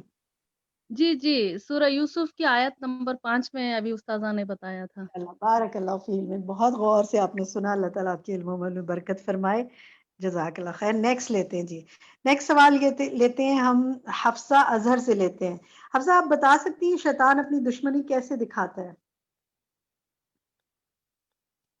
جی، اس میں یہ ہے کہ انسانوں کے درمیان لڑائی پیدا کرتا ہے اور عداوت پیدا کرتا ہے، اور اولاد کی بندش پیدا کرتا ہے۔ نہیں، یہ نہیں آئے گا اس میں، دیکھتے ہیں کیا آئے گا۔ دیکھیے آپ اس میں سامنے دیکھیے اسکرین پر، ایک دوسرے کے خلاف بدگمانی پیدا کرتا ہے، چیزوں کو اس طرح بنا کر دکھاتا ہے جو ان کی اصل حقیقت نہیں ہوتی، انسان کو اللہ کی اطاعت سے روکتا ہے، نیکی کے کاموں میں گڑبڑ کرواتا ہے، سستی پیدا کرتا ہے، رکاوٹیں کھڑی کرتا ہے، اور ایک بہت اس کی چال زبردست ہے، زبردست ان دا سینس کہ وہ کرنے کی کوشش کرتا ہے، لیکن جو اللہ کے بندے ہیں وہ اس کے چکر میں نہیں آتے، اور وہ یہ ہے کہ وہ لوگوں کو انسانوں کو ناشکرہ بناتا ہے، یعنی ناشکرہ بنانے کے لیے ابھارتا ہے، لیکن جو اللہ کے شکر گزار بندے ہیں، جو عباد الرحمان ہیں، وہ اس کے دام میں نہیں آتے۔ ہم آگے سوالات اب ان کو میں دہرائی کروا دیتی ہوں کیونکہ وقت ہمارے پاس کم ہوگا۔ نیکسٹ سوال ہمارا یہ ہے، شیطان کیا کام کرنے والے کو خوش ہو کر خود سے چمٹاتا ہے؟ یہ دیکھیں اب اس کے بعد حدیث سے ہمیں کیا پتہ چلتا ہے کہ جو شوہر اور بیوی کے درمیان جدائی ڈلواتا ہے اس شیطان کو خوش ہو کے اپنے ساتھ چمٹاتا ہے۔ شیطان کس گناہ کے مرتکب کو تاج پہناتا ہے؟ جو قتل کرواتا ہے کسی سے، وہ اس کو، یعنی جو جن کسی انسان کو قتل کرنے پہ ابھارتا ہے، وہ قتل کر لیتا ہے، تو اس کو وہ پھر کیا ہے، تاج پہناتا ہے، اور جو جن دو میاں بیوی کے درمیان لڑائی کرواتا ہے اس کو وہ ساتھ چمٹا لیتا ہے۔ پھر نیکسٹ سوال یہ ہے کہ انسان میں منفی خیالات شیطان کی طرف سے ہوتے ہیں، کوئی دلیل دیجئے۔ وہ حضرت نبی صلی اللہ علیہ وسلم کی وہ جو حدیث ہے جس میں حضرت صفیہ بنت حوئی کے ساتھ آپ جا رہے تھے اور دو صحابہ کو آپ نے دیکھا اور پھر آپ نے ان کے پاس جا کر یہ فرمایا کہ میری بیوی ہے۔ یہ حدیث جو ہے اس کا مفہوم بتا رہی ہوں، یہ بخاری کی حدیث 2035 ہے۔ پھر سوال اگلا یہ ہے کہ کیا شیطان عبادت میں خلل ڈال سکتے ہیں؟ جی ڈالتا ہے، وہ نماز، اذکار، صبح و شام کی دعائیں، صدقہ کرنے میں خلل ڈالتا ہے، ان کو بھلواتا ہے، کیونکہ یہ ساری جو چیزیں ہیں وہ انسان عبادات ہے نا، تو وہ کرنے نہیں دیتا۔ دیکھیں وہ تو خیال ڈالتا ہے، وسوسہ ڈالتا ہے، وہ میں مجبور نہیں کر سکتا، کرتا انسان اپنی مرضی سے۔ نیکسٹ سوال ہم نظر بد کے حوالے سے دیکھتے ہیں۔ آپ ماشاءاللہ میں دیکھ رہی ہوں کہ مسلسل چیٹ میں آپ کے جوابات بھی آ رہے ہیں، آپ لکھ کے بھیج رہے ہیں، وہ میں ساتھ دیکھتی جا رہی ہوں۔ بارک اللہ فی علمکم۔ کیا نظر کا لگنا ایک حقیقت ہے؟ جی نظر کا لگنا حقیقت ہے، نبی صلی اللہ علیہ وسلم نے فرمایا نظر لگنا برحق ہے۔ پھر ایک سوال یہ ہے کہ کیا نظر لگنے سے کسی کی موت واقع ہو سکتی ہے؟ جی موت واقع ہو سکتی ہے، نبی صلی اللہ علیہ وسلم نے فرمایا، یہ بڑی اہم بات ہے، اس کو دیکھیے حدیث کو، اللہ تعالیٰ کی قضا اور قدر کے بعد نظر بد اکثر لوگوں کی موت کا سبب بنتی ہے، لیکن یہ بات یاد رکھیے یہ سب کچھ اللہ کے اذن سے ہوتا ہے، اللہ کے اذن کے بغیر کچھ نہیں ہو سکتا۔ کیا نظر بد جانوروں پر اثر کر سکتی ہے؟ جی کر سکتی ہے، حدیث سے ہمیں کیا پتہ چلتا ہے؟ نظر بد آدمی کو قبر میں اور اونٹ کو ہانڈی تک پہنچا دیتی ہے۔ پھر سوال یہ ہے کہ جنوں اور انسانوں کی نظر بد کا علاج کن صورتوں کے ذریعے کیا جا سکتا ہے؟ جی لکھیے نا ذرا چیٹ میں صورتیں، دیکھتے ہیں نا آپ کو کتنا پتہ ہے۔ بالکل جزاک اللہ خیر۔ سورۃ الاخلاص اور معوذتین، سورۃ الاخلاص نہیں بلکہ سورۃ الفلق اور الناس، یہ دو کے بارے میں ہم جانتے ہیں کہ جب یہ دو صورتیں نازل ہوئی، سورۃ الفلق اور سورۃ الناس، تو آپ نے ان دونوں کو لے لیا اور باقی کو چھوڑ دیا۔ تو اب ہمارے کرنے کا کام کیا ہے؟ اس ویک ہم نے سورۃ الفلق اور سورۃ الناس کو خاص طور پہ ہر نماز کے بعد پڑھنا ہے۔ سورۃ الاخلاص کے بارے میں بھی ہمیں پتہ چلتا ہے پڑھنے کا، اور اس کے علاوہ یہ کہ صبح و شام کی دعاؤں میں بھی پڑھنا ہے۔ اور جب آپ کوئی خوف، ڈر یا کوئی چیز ایسی محسوس کریں، اپنے بچوں کو یہ حدیث سنائیں، یہ جو حدیث ہے نا، اپنے بچوں کو اور لوگوں کو، میکسیمم لوگوں کو سنائیں کہ نبی صلی اللہ علیہ وسلم کا اتنا زیادہ ٹرسٹ تھا اللہ کی اس کلام پر اور ان دو صورتوں پر کہ پھر آپ ان کا ہی ورد کرتے تھے، انہی کو پڑھتے تھے، اور آپ کو شرح صدر تھا کہ اللہ حفاظت فرمائے گا۔ پھر نیکسٹ یہ ہے کہ تاثیر کے اعتبار سے نظر کی کون سی اقسام ہیں؟ خوشی کی، حسد کی، بیماری کی، معطل کرنے والی نظر، جادو معاشرے میں کیوں پھیلا ہوا ہے، اس کی بہت سی وجوہات ڈسکس ہوئی تھیں۔ اب ہم آتے ہیں ہوم ورک پر۔ ہوم ورک یہ ہے کہ اکیلے میں بیٹھ کر اپنے ساتھ یہ مشق کریں کہ اپنے سارے رشتہ داروں کی لسٹ بنا کر دیکھیں کہ مجھے کس سے محبت ہے اور کس سے نفرت ہے، اور اس نفرت کی بنیاد کیا پڑی، اس کو دور کیسے کیا جا سکتا ہے۔ یہ آپ کا اس ویک کا ہوم ورک ہے۔ یہ بات یاد رکھیں کہ فلا خیر فی علم بلا عمل، بغیر عمل کے علم میں کوئی بھلائی نہیں۔ تو اللہ تعالیٰ ہمیں باعمل مسلمان بنائے۔ یہیں پر ہم بات مکمل کرتے ہیں۔ اب ہمارا 5 منٹس جو ہیں اس میں انشاءاللہ ہم دعائیں سیکھیں گے۔ اللہ سبحانہ وتعالیٰ آپ کا حامی و ناصر ہو۔ السلام علیکم ورحمۃ اللہ وبرکاتہ۔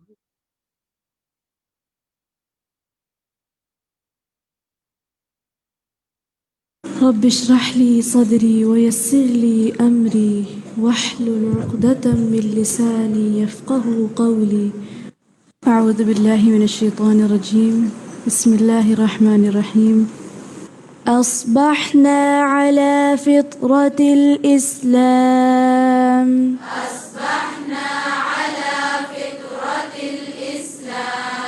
وعلى كلمة الإخلاص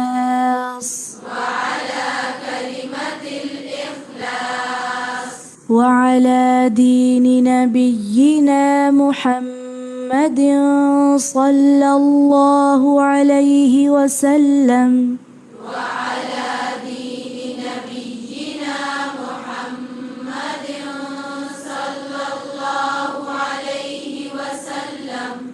وعلى ملة أبينا إبراهيم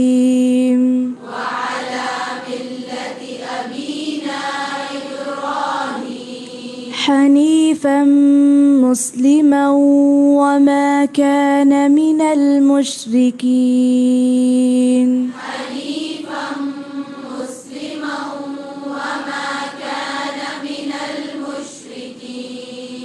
سب مل کر پڑھیں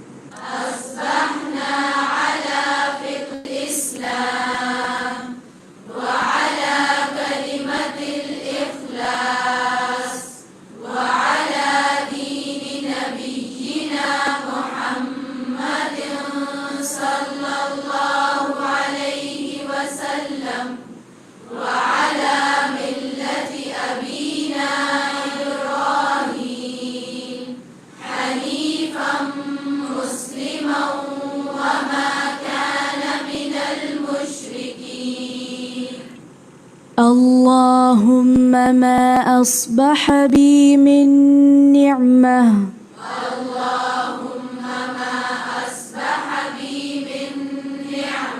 فمنك وحدك لا شريك لك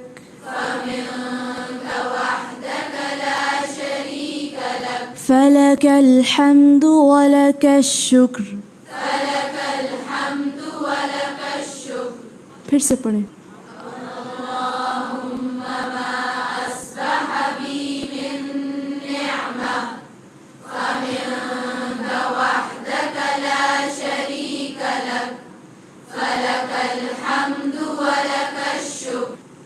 اللهم إني أصبحت أشهدك وأشهد حملة عرشك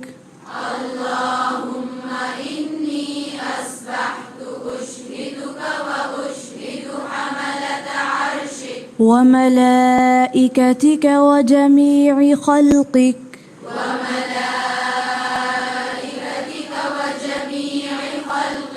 أنك أنت الله لا إله إلا أنت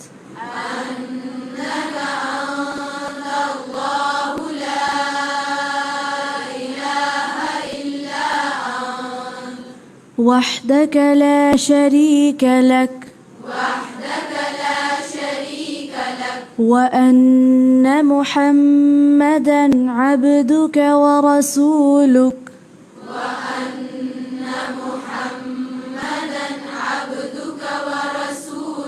شروع سے پڑھیں ایک آواز میں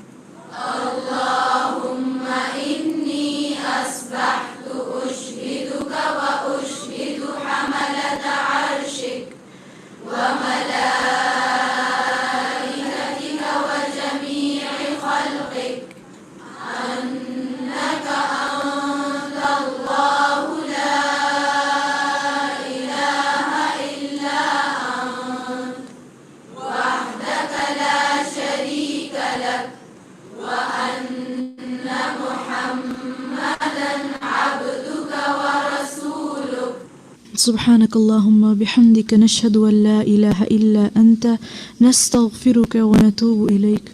السلام عليكم ورحمة الله وبركاته.